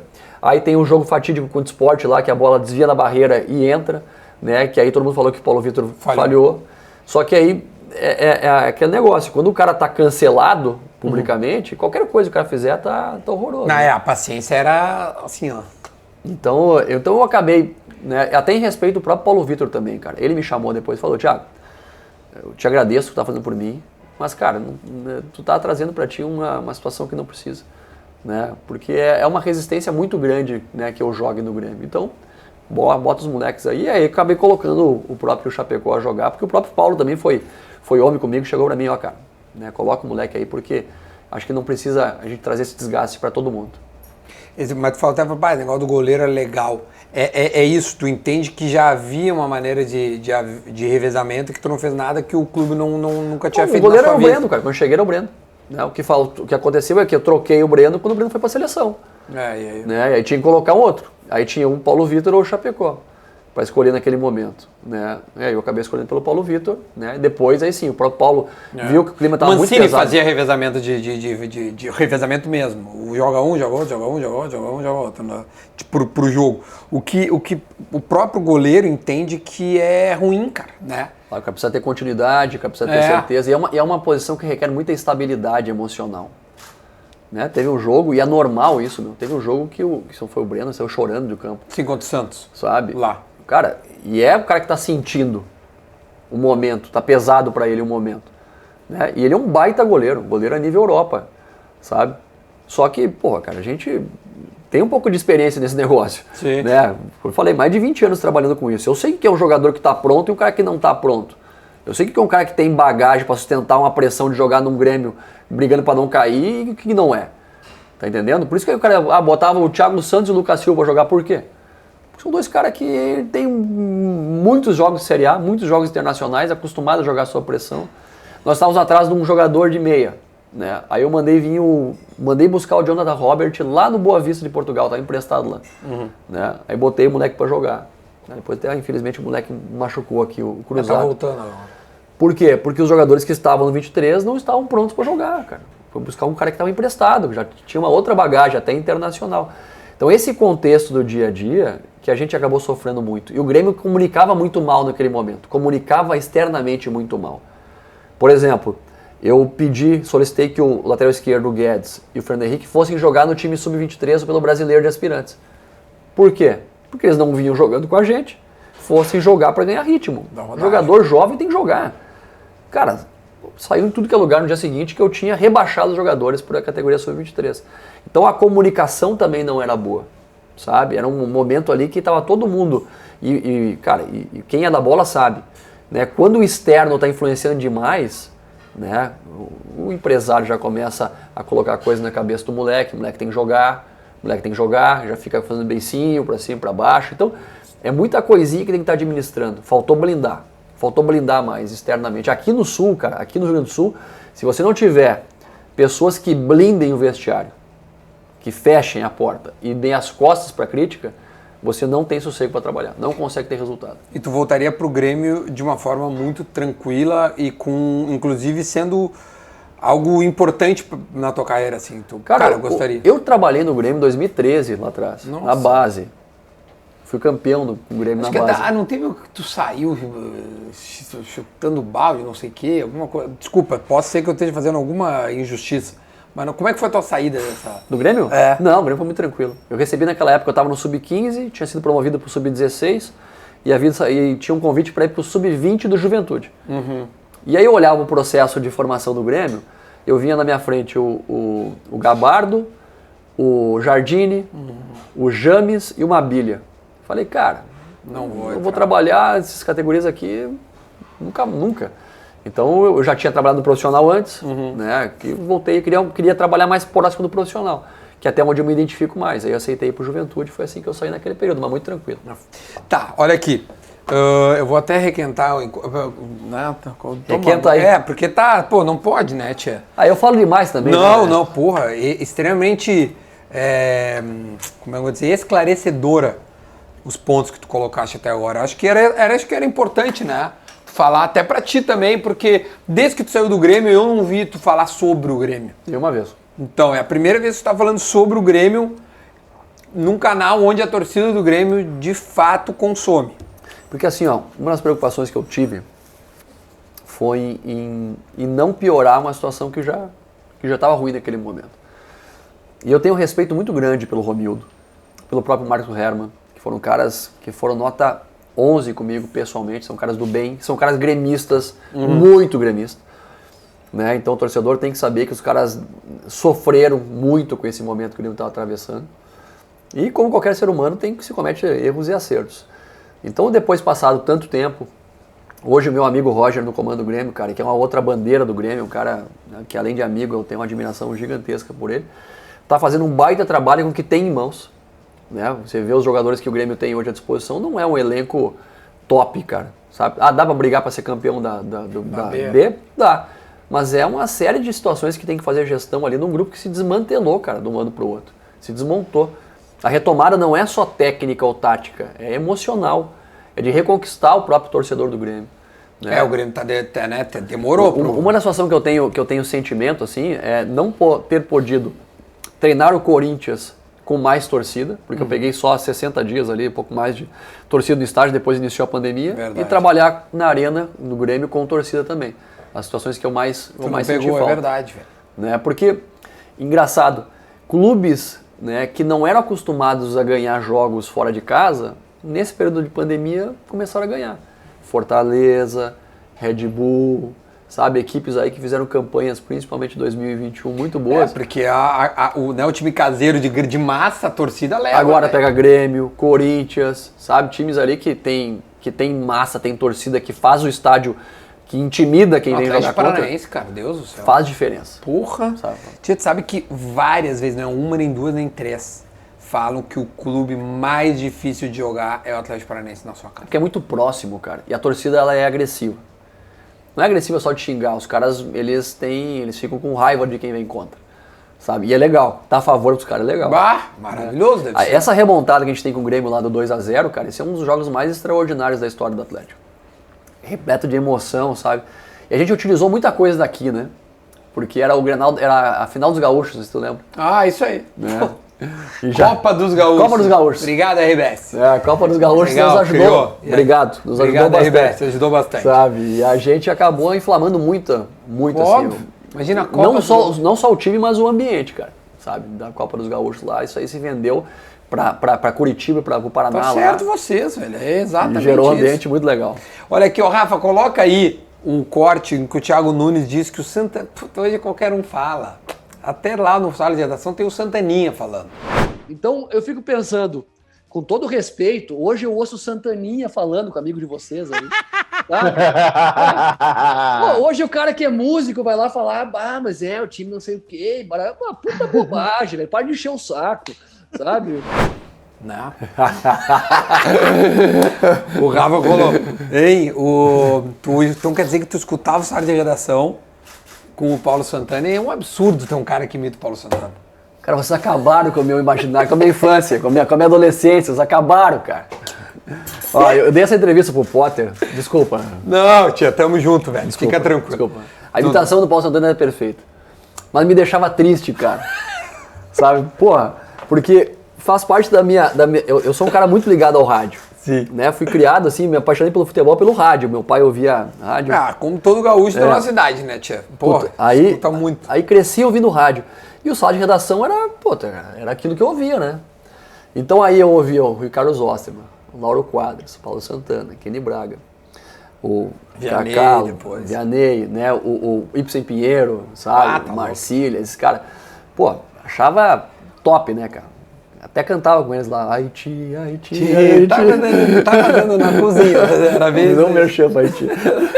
Você nem existe mais. Cara, aí, só a redação hoje é um outro formato, né, velho? Total. É um outro programa. Claro, óbvio. Né? Virou um show de entretenimento, cara. Né? Porque só de redação ele falava de futebol, de Grêmio e de Inter, mas falava de assuntos aleatórios, de política, de educação, de coisas assim, que era muito louco. Eram intelectuais, entre aspas, intelectuais. Pô, o Rui, um grande... Mas assim, defendendo o indefensável, porque isso é uma opinião e, cara, eu tenho que respeitar. Mas é uma questão de saudosismo, velho. Também. Mas é que essas pessoas não existem mais. Não existe mais. Mudou, entendeu? Então tu vai ter o Duda por 5 anos, agora tá lá o Bagé que faz, né? O cara que é mais ligado ao clube, embora eu tinha um perfil de, cara, eu sou gremista, mas eu não vou ficar aqui... Mais comedido. Não, e não é defender, porque eu não... Quem sou eu pra falar em nome de 8 milhões de pessoas? Eu falo o que eu acho. Então, enfim, tá tudo certo. Mas esse corte, eu adoro esse corte. Porque é isso, exato. Eu também fico puto da cara que não tem mais o Santana, o Rui, não tem mais. E não vai ter. Sim. Então não adianta ficar puto. Não vai ter, acabou. Não vai ter. Ó, ficou bravo. O Duda ficou levando pro coração agora. É que, Thiago, me falavam isso, sabe? Quando eu ia pro estádio, eu era repórter também do curso, o cara falava assim, pô, fala lá isso, porque na época do Rui, eu falei assim, sim, cara, mas esses caras não existem mais, velho. Não tem mais, entendeu? Não adianta nós gritar, ficar puto com quem tá lá. É o que tem, é isso aí, velho. É o Roger, faz isso aí com esse time aí, entrega o que tem. Cara, e é engraçado, porque como faz a diferença na formação, na nossa formação, né, a gente ter ligação com o rádio, com a imprensa, porque isso me ajudou muito na minha fortalecer. As primeiras ideias sobre futebol vêm desses lugares. Não tem nenhuma dúvida, velho. Sabe? Porque como atleta amador, né, tive as experiências que tive, mas o primeiro imaginário do torcedor é esse, cara. É disso aí. Então a gente, imagina lá no interior, lá em Santa Maria. Né? Não sou da capital, então pra gente que chega lá, velho, o radito fica no imaginário. Eu recebia o Correio do Povo, primeira coisa que eu fazia, virava o contrário, ia lá, lia a tirinha do Wilton Momba. Wilton Momba, tá até hoje. E pra mim aquilo lá era verdade, cara. Era a verdade absoluta que esses caras falavam, né? Então, por isso até foi um tom de desabafo que eu falei aquela vez lá pro Potter. Mas eu não lá. me ofendi, eu brinco contigo. Tanto que quando eu te convidei, eu falei assim, professor, a gente precisa conversar. O Paulo Santana me perdoaria agora, não? Vagabundo, ó, caralho. Tu és vagabundo, eu vou te perdoar porque tu estrelaste o Grêmio e foste campeão gaúcho. Tu és um vagabundo. Não, capaz, velho, isso não tem nada. Olha aqui, Thiago. Sensacional. Ó, a gente tem um quadro, que aliás também é de sala de redação, né? Que o pessoal da Gimo também é parceira minha e do Sala. E, cara, tem muita pergunta aqui, evidentemente. Pô, a gente falou pouco do Ceará. O Ceará foi uma página muito linda também, né? Foi, cara. Nessa reta final aí. Foi muito linda. Eu chego no Ceará no passado, o Ceará, com a saída do Guto, né? Tava em meio de tabela, um momento de instabilidade, a gente conseguiu levar o Ceará para a Sul-Americana. E, cara, é muito legal, meu. O Nordeste é um negócio maravilhoso, rico, cara, né? E menosprezado, né? Ao mesmo tempo, são os estados, assim, tanto o nosso Rio Grande do Sul, como o Ceará, lá, o Recife, enfim, o Nordeste de maneira geral, a gente vive extremos e tem um regionalismo muito próprio, né? Então, a cultura de futebol muito própria também. E a paixão do torcedor de lá pelos times, cara, é impressionante. Sabe? Eu vivi, né, 3 anos no Atlético Paranaense e a gente só conseguiu lotar a Baixada efetivamente, lotação máxima, nas finais. Sabe? E lá, você ganha 3 seguidas, é 50 mil pessoas no estádio. Como é que pode, velho? Cara, é uma paixão. E o Clássico Rei, por exemplo, que a gente teve a oportunidade de ir super bem, e disputei 2 só, mas a gente ganhou um e empatou o outro. Movimenta a cidade, movimento imaginário. E esse ano a gente fez uma campanha de números bons, ou seja, 14 jogos, 8 vitórias, 5 empates e 1 derrota, acho que foi isso. E por que tu saiu? Porque a gente foi desclassificado de 2 competições que deveríamos estar na final. A gente foi desclassificado do estadual, que é um estadual que tem que estar na final. A gente caiu fora para um time do interior, um campo tipo lá, com todo respeito ao time da 3ª divisão, mas um time tipo ali do Parcão ali. Uma buraqueira, velho. Que a gente caiu fora, que não é justificativa, a gente tem que estar na final. Perdemos nos pênaltis. E também na Copa do Nordeste a gente fez a melhor campanha da primeira fase, mas aí depois da primeira fase é jogo único. E a gente pegou o CRB, um jogo em casa, 0-0, criou um monte de chance, então fez aquela história. Foi pros pênaltis, caiu fora, e aí os caras me demitiram por 2 eliminações, então... Foi o Dorival, né? Foi o Dorival, conseguiu dar uma sequência boa no trabalho lá, classificou, a gente já fez a melhor campanha da história da primeira fase sul-americana. Isso. E isso é algo que eu sempre falei lá e repito. É muito difícil um time do Nordeste ser campeão brasileiro. Isso não vai acontecer. Também Pelo menos a curto prazo. Pela questão geográfica, eu acho. É impossível, cara. Porque a logística... É só para o público entender o contexto. A gente está jogando a Copa do Nordeste. Nós saímos de Fortaleza para jogar em Aracaju, contra o Sergipe, Copa do Nordeste. Nós saímos de Fortaleza, viemos a Campinas, imagina, para voltar para Aracaju. Não tem como. Sabe? Isso aí são 3 horas e meia daqui, mais 2. E aí tu fica translado de hotel, translado para ver em ponte aérea. Para jogar o brasileiro nem se fala. Jogamos com o Palmeiras num dia, depois viaja para jogar em Caxias do Sul com o Juventude. Né? Palmeiras? Não. Eu perdi pro Palmeiras lá. Eles ganharam agora esse ano. Eles ganharam agora esse ano, né? Confundi. Então, é muito difícil. Mas o mata-mata dá. O mata-mata dá. Bom, dá pra ver o que... Cara, o Fortaleza, eu falei, porque o início foi muito parecido com o do Grêmio. Eu falei, Tino, olha, não vai dar, velho. Mas não vai dar o Fortaleza. Agora, nos mata, ele chega. Foi até as oitavas da Liberta. Então, deu o clássico, um seguiu adiante e tal, mas não adianta. E tu sabe que os caras até hoje falam que teve um pênalti aqui no Ceará e Grêmio, Grêmio e Ceará na... Ceará e Grêmio. Na final, sim. Os caras lá reclamam até hoje, lá são doidos com isso. É verdade, a Copa do Brasil. Mas o mata-mata lá é bom, porque além da presença da torcida, que é extraordinária, sabe, é um fator local que os jogadores não querem lá, cara. Os caras não gostam de jogar lá. Os caras contam o cartão pra tomar cartão pra não ir jogar contra o Ceará, contra o Fortaleza lá, porque é um calor lazarento. Né? O Castelão é um estádio fechado, parece um forno. Uma panela. Né? O gramado é ruim, é um dos gramados do Brasil, um dos piores que tem. Então os caras não gostam de jogar lá e com esse apelo da torcida, cara... Por isso que eu acredito muito assim que em convenções de mata-mata ou tiro curto, essas equipes de lá podem chegar, mas aí longo prazo é difícil. Eu fui em Bahia e Grêmio agora, na Fonte Nova, né, recente, foi 0-0, aliás, jogo horroroso, mas tudo bem. Agora fiquei apavorado, 45 mil pessoas. Os caras são doidos. Cara, que isso, tia? Claro, Bahia e Grêmio, 3ª e 4ª ali, né, os caras lá brigando e tal, mas, tia, um bafo na nuca, eu digo, tá louco. E era inverno, né, porque junho foi o jogo. Sim. tava calor, mas não é o calor do verão. Tu vai jogar em janeiro, fevereiro. Não, é pesado. Sacanagem, Copa do Nordeste. Bom, ó, então a gente tem o Gimo Cupim, tá? Que é a pergunta que eu coloquei no meu Instagram e aí a rapaziada começa a mandar. E, obviamente, que tem muita coisa em relação à tua passagem no Grêmio. E tem muita pergunta forte. Então, agora temos as perguntas do Gimo Cupim aqui, ó. Tem umas fortes. Tem umas bem fortes, professor. Eu imagino. Posso dar-lhe? Sei lá. Ai, Pode ser mais difícil que jogar nesse interiorzão, hein? Não tem como, né? Diego Souza e Rafinha te derrubaram no Grêmio? Não derrubaram no Grêmio. Não. Simples. Não derrubaram, porque são caras profissionais, treinam, trabalham, não deram trabalho nenhum. Né? O Rafinha, inclusive, eu tenho uma relação de amizade muito boa com ele. A questão toda é, por exemplo, lateral direita, o Grêmio tinha uma sobreposição de jogadores. O Wanderson. Tu tem o Wanderson, que é um grande jogador, um expoente, um jogador que... Um talento. Virou um jogador europeu. Uhum. O Rafinha com uma história extraordinária e entregando performance. Inclusive é um dos titulares do São Paulo hoje. Sem dúvida. Tá? E tu tinha o Vitor Ferraz, que tinha feito uma campanha 1 ano e meio antes com o Santos e vice-campeão brasileiro. Todos os caras, né, com condição de jogar, o Vitor, né, também. Enfim, e tinha que se escolher dois, mas não tem nada a ver, derrubar, nada. Os caras trabalharam, tentaram inclusive ajudar no processo, mas é algumas coisas que não dão certo. O centroavante, por exemplo, nós tínhamos o Diego, tínhamos o Churin que estava machucado e tinha o Ricardinho, que acabava entrando. Então a gente ficou muito dependente do Diego, cara. E o Diego, por característica, por ser um jogador pesado de área, ele acaba condicionando toda a maneira de jogar do time. Por exemplo, não tem como jogar com 2 atacantes com o Diego. Sabe? Não tem como jogar, por exemplo, com um time mais móvel com o Diego. Então o Diego acaba sendo um referencial para toda a equipe. Você tem que jogar com jogadores que abastecem ele, enfim. Mas efetivamente sobre a pergunta, não, tem nada a ver. Tia, mas como essa história veio, né? Que são os caras mais experientes, né? Por serem os caras mais experientes, é que eu conheço esses caras, eu sei, e eu te perguntei isso já sabendo a resposta. Não, tá? O Diego é muito sangue bom, cara. Muito sangue bom. Não, o cara... Rafinha também. Também. Todo mundo que eu perguntei, juro por Deus, todo mundo. E em off também. Não é porque assim, eu vou te responder. Não. Os caras viram, os caras nada. Não derrubaram o treinador. Não tinha essa de o fulano odeia esse ciclano. Nunca me falaram isso, nunca. Caiu porque, bom, é a pergunta que vale R$1 milhão, ninguém sabe responder. Outra que quem mandou foi o Bruno Moraes. Thiago, como é que foi o clima após a discussão com o Matheus Henrique?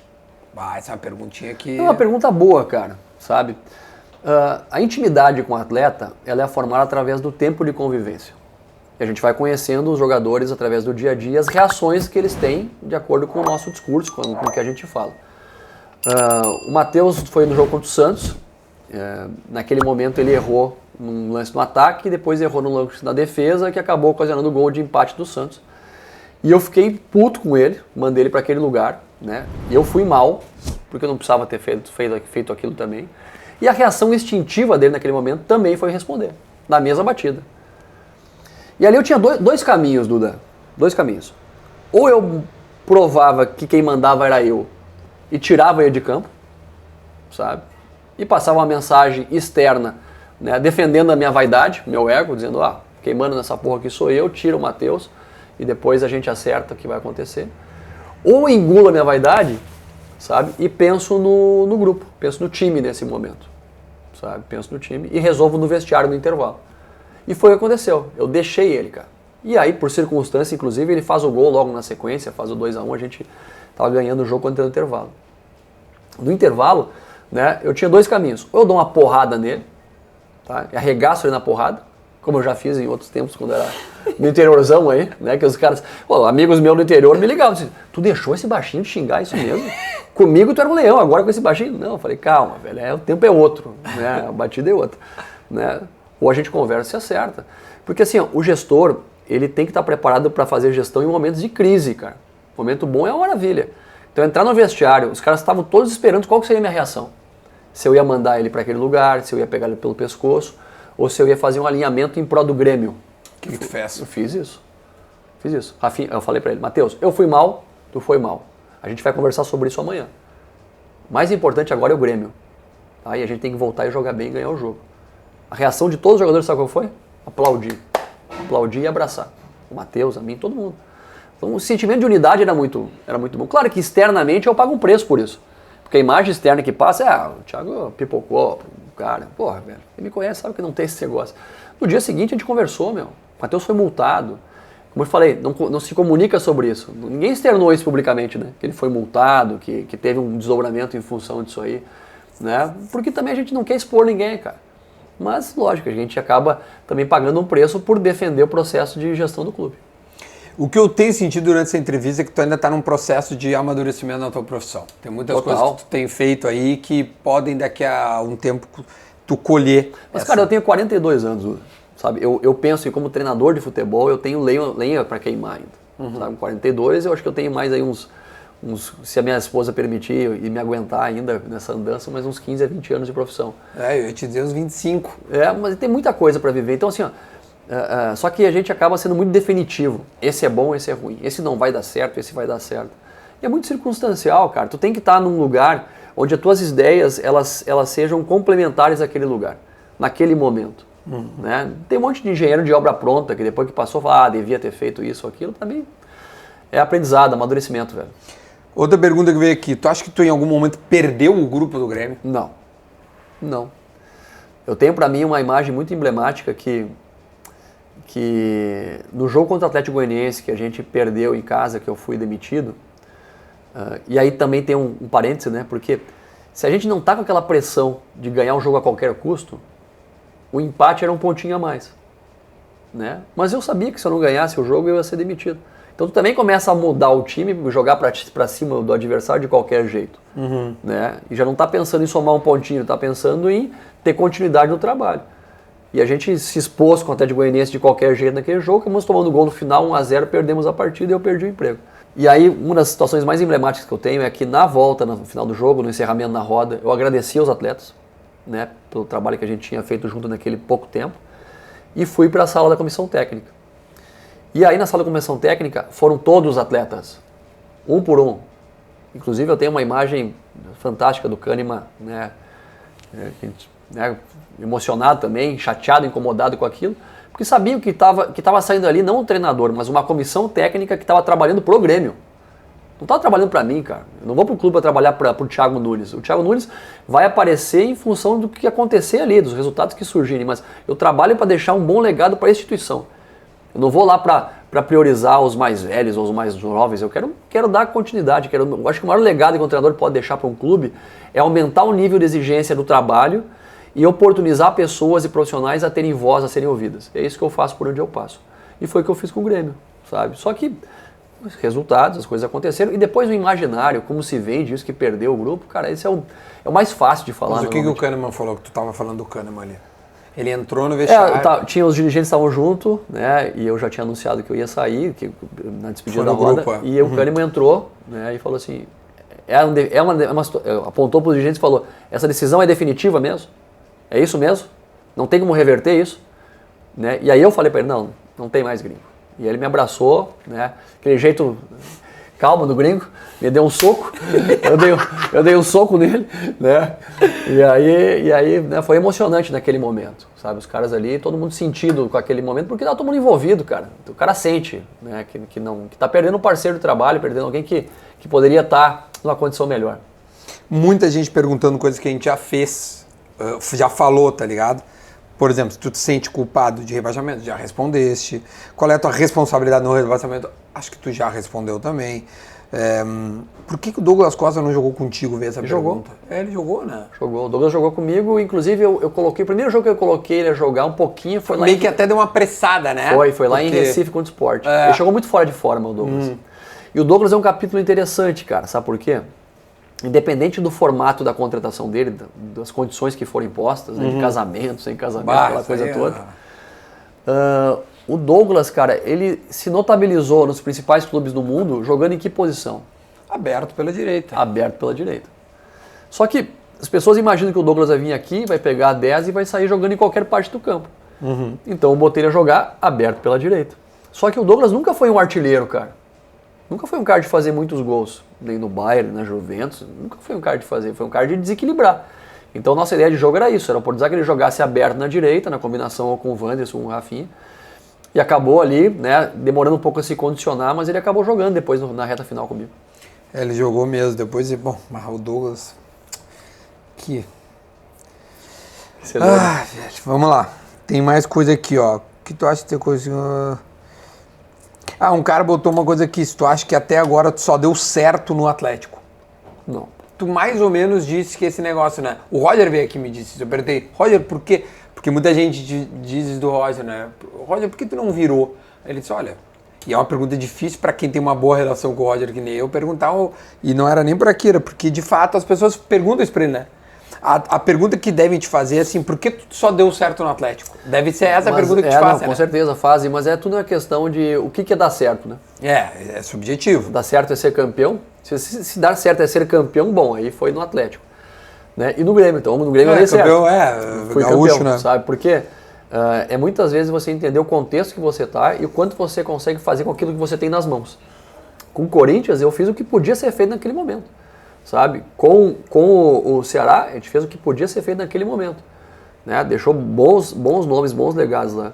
O Corinthians é engraçado, o Corinthians tem, pouca gente fala, Matheus Donelli, aí tem Raul Gustavo, Lucas Piton, Xavier, Mosquito, Rony, Mosquito, deve ter mais alguém, o Cantígio, mais alguém nesse caminho aí. Que é da tua época. Que era cara que veio da base, que a gente colocou, jogou Gabriel Pereira, o GP, sabe, outros caras ali que ficaram para depois. Naquele momento de transformação que podia ser feito. O Grêmio era um momento de transição, cara. Não deu nem para dizer se deu certo ou errado, porque eu não tive, imagino, o tempo e a paciência necessária para pensar num trabalho, a entregar resultados e entregar um legado maior para a torcida do Grêmio. Qual é teu sonho agora de carreira, de treinamento? Assim, Cara, Brasil, Japão, Europa, Oriente Médio? O meu sonho é ter experiências diferentes.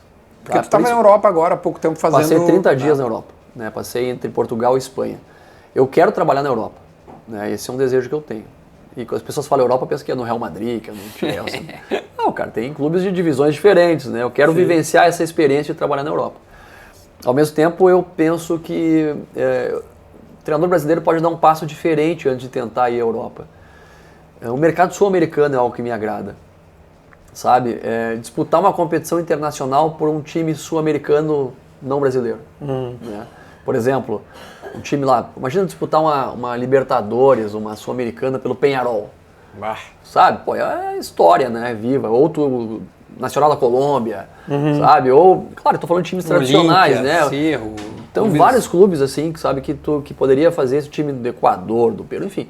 Eu quero vivenciar uma experiência como essa, e estar num lugar como esse, né? Treinar um pouco mais em espanhol. Tá bem, né? Mas tu tem como entrar nesse mercado? Tem. Eu tenho, o título da Sul-Americana abre muitas oportunidades nesse sentido. Né? Em termos de licença, hoje na Sul-América eu tenho total condição de trabalhar. Para tudo. Na Europa, acho que a partir do ano que vem já vou estar liberado também. Por tempo de carreira? Por tempo de carreira, entendi. Exatamente. Entendi. Tem mais perguntas. Mas esse é curioso mesmo. Eu acho que é o Zago que está no Bolívar. Bolívar é o Zago. É o Grupo City, né? O Bolívar é do Grupo City. O Bolívar é do Grupo City. O Zago é um treinador internacional no Brasil que é pouco reconhecido. Porque treinou no Japão, treinou na Itália, treinou na Bolívia, treinou em outros países aí, né? Ele passou pelo Inter, na Série B. Eu enfrentei o Zago com o Veranópolis. Quando ele era do Inter. Empatamos 1-1. Pô, aquele teu time de Veranópolis era bom, hein, meu? Era uma correria aquele time. Pô, qual era o time? Tu te lembra? O time era o Reinaldo, goleiro, o Bove, lateral direito, era o Zé Roberto, os caras vão ficar loucos comigo. Agora te ralou. O Murilo, lateral esquerdo, o quarto zagueiro não esqueci, tinha o Colono lá, o quarto zagueiro lá, esqueci o nome. O Jonathan Cabeção, o primeiro volante, o Matheus Santana, o segundo volante, o Atos, o nosso meia, Keké num lado, era o ponta direita, o Eduardinho, clássico. Keké na ponta esquerda, o Eduardinho na ponta direita e o Giancarlo centroavante. Era o nosso time. Então, um time isso aí fez chover, cara. A gente foi bem, cara, naquele Brasil. A gente teve algumas coisas legais naquele ano, né, que ajudam. Os principais jogos televisionados também, o interior tu sabe que isso tem um peso, a gente empatou com a dupla ou ganhou dos outros times da Série B, ganhou do Juventude, ganhou do Brasil. A gente empatou com o Grêmio na Arena 1-1, tá ganhando o jogo 1-0, foi muito legal. Porque, claro, Aquele tipo de jogo que o time do Grêmio, campeão da América, Tá louco, tio. entrou também daquele jeito, né? Puta, vamos jogar com Veranópolis, Sim. 4 da tarde aqui. E a gente tirou um pouquinho Numa de proveito preguiça. disso. Né? Tem uma história muito legal do jogo do contra o Grêmio, que a gente pegou depois o Grêmio nas quartas de final do Gauchão. E aí, a gente, naquela semana ali, o jogo da ida lá em Veranópolis, eu pedi pro cara não cortar a grama. Então a grama ficou dessa altura. Quem conhece Veranópolis sabe que a grama... Eu já fui na grama Jardim. Jardim, dessa altura. E eu falei, não corta a grama. Se esses caras começarem a tocar a bola aqui, a gente tá morto. Vamos tentar levar um empatezinho lá pra arena e lá a gente vê o que acontece, aqueles abortos, né, cara? E aí não cortar a grama. Aí pra facilitar, velho, deve ter feito uns 40 graus em Veranópolis aquele dia, né? Pai, lá é quente, velho. Cara, eu falei, tá tudo certo. Né? Os caras... Aí o Grêmio entrou, cara. Os caras do Grêmio entraram numa preguiça, velho. Uma leseira. Puf. Eu falei, tá lindo, deixa assim. Deixa assim. Devagarinho o jogo, devagarinho, câmera lenta. Cara, lá pelas tantas, o Léo Moura arranca com uma bola pela direita e vem trazendo pra dentro. Dribla 1, dribla 2 e vem meu volante e dá uma pegada do Léo Moura. Derrubou a falta. Não satisfeito em derrubar ele foi lá e botou o dedo na cara do Léo Moura. Falou assim, levanta aí, não sei o que. Eu falei, não mexe com as abelhas. Você sou velho e o Cara, velho... não mexe com as abelhas. Aí veio um enxame, cara. Cheguei Kahneman, Jeromel, Maico, tudo, empurra. Eu falei, agora já era. Cara, deu 10 minutos, 2-0 pro Grêmio. Olha que baita história, velho. Cara, 10 minutos, 2-0 pro Grêmio. Eu falei, não mexe com os caras tão quietos, os caras tão nem aí pro jogo, Cara, velho. eles estão querendo resolver em Porto Alegre, Os sabe? caras já tão bravos, tá jogando aqui. Né? O Renato não queria estar aqui, tá ali. Tinha uma vez um amigo meu que jogava no São Paulo e Rio Grande, eu acho. Pegou esse Grêmio aí. Ele disse assim, cara, os caras se chamam por um apelido por apelido. Tipo assim, não é todo jogador que é amigo. Os caras tipo, os caras se tocam. Esse Grêmio era uma coisa. E aí tu sofre isso, por isso que eu tô dizendo, velho. Tu pegar. É que nem o pós-Thiago Nunes no Atlético Paranaense, velho. Foi duro lá. É foda. Não é fácil, velho. Tu sabe que nesse jogo do Veranópolis, o Bolanhos fez um gol. E depois o jogo da volta, com 50 segundos, o Bolanhos fez um gol também. Foi legal. O jogo da volta, 2-0 pro Grêmio, né? A gente veio jogar na arena, imagina. E aí, o que eu vou fazer, cara? Eu consegui um depoimento do Tite. Passei pros caras. Peguei o Foman, cara, que é meu amigo, passei pros caras, né? Acreditar que tudo é possível, aquela coisa toda, motivação.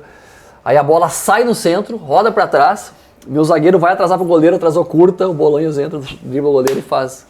Preleção foi pro espaço. Aí o Bolanhos olhou pro meu zagueiro e falou, Bolanhos gosta muito de jogar contra a Veranópolis.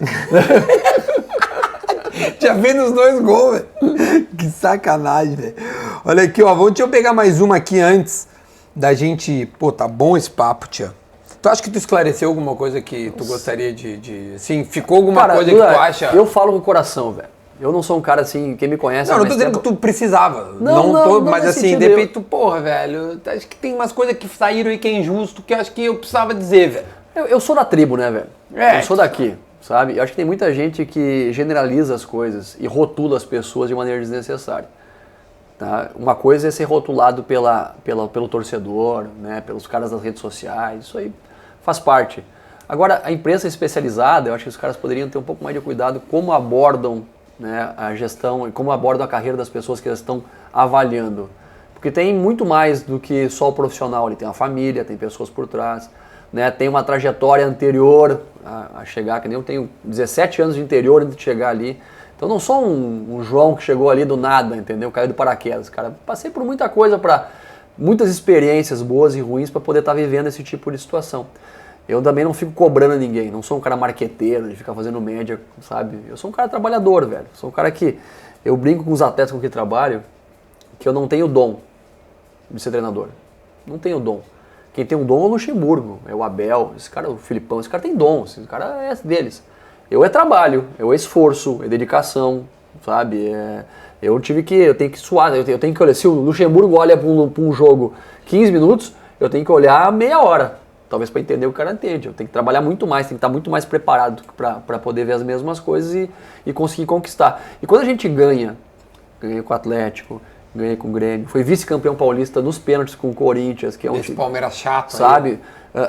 São conquistas que para mim são marcantes e tem peso assim para minha história, enquanto eu me esforço para conseguir merecer as oportunidades que tem. Então eu fico chateado quando se rotula, não serve, é muito ruim, não tem peso ou não tem pulso para fazer um gerenciamento de algumas coisas, essas coisas me incomodam, sabe? Então, não sei se desabafo, não é essa a palavra, mas eu me sinto muito à vontade aqui para falar essas coisas para ti. Não, legal, pô, eu fico muito contente de tu ter vindo de Fortaleza, eu sei que não foi exatamente para isso, mas eu fiquei muito feliz que tu me avisou, Duda, tô indo aí, porque de fato era uma personalidade do futebol que eu gostaria muito de receber e recebi, espero que tu tenha gostado muito. Ficaram, assim, a torcida do Grêmio de fato, tem gente que entende, que botou aqui que... tem um cara que botou que se ele não tivesse saído, de repente não seria assim. E outros que perguntam se tu te sente, né? Então eu acho que tem um... E outros, obviamente, mandou, esse cara rebaixou a gente. Não foi só o teu trabalho fez parte do processo. Claro, claro. Eu acho que é aí que está a grande questão. Eu gostei muito, velho, de verdade. Obrigado, fiquei muito feliz, velho. Muito bom. Vai ter muita coisa boa, hein, Rafa? Vai. Cortes. Mas nem por Esperar. corte, meu, porque acho que o inteiro, e isso é legal, velho. Aqui a gente consegue ouvir por, quase 2 horas nós estamos conversando aqui, acho que até 2 horas. Ou seja, tu tem tempo de dizer, de explicar, entendeu? Então, assim, ó, muito obrigado, velho. Foi importante. Pode ter certeza que foi. Vai chegar lá nos lugares aí. Não, eu me senti bem, cara. E assim, quando eu te liguei dizendo que eu tava vindo pra cá, é porque, além de ser um cara, não só por tu ser identificado com o Grêmio, mas principalmente por tu ser um jornalista, um cara que forma opinião, mas é um cara que é da bola. Hoje dá pra dizer, pô, esse cara é da bola. Né? Não porque talvez tu não tenha jogado no mais alto nível, mas tu joga futebol desde sempre, tu é do futebol, tu foi lá fazer as tuas experiências como atleta profissional, ver como é que é o dia a dia, tu buscou informação, buscou conteúdo para cada vez entender mais como é que é estar nesse meio, como é que são as pessoas pensam. Sem dúvida. Né? E isso é muito legal e parabéns pela tua conduta, parabéns por esse programa, tá legal, cara, e tomara que tu tenha muito sucesso indo pra frente. Obrigado, professor. Valeu, velho. De verdade, tá? Fico muito feliz de te receber, ó. E não é só o Thiago Nunes que tá inscrito no canal. Vocês também tem que se inscrever no canal, professor. Se não pode ir. Vamos mais pedacinho, né? Claro, vamos ver. Te inscreve aí no canal, deixa o teu comentário, o teu like. E claro, se tem alguma coisa legal, compartilha esse conteúdo.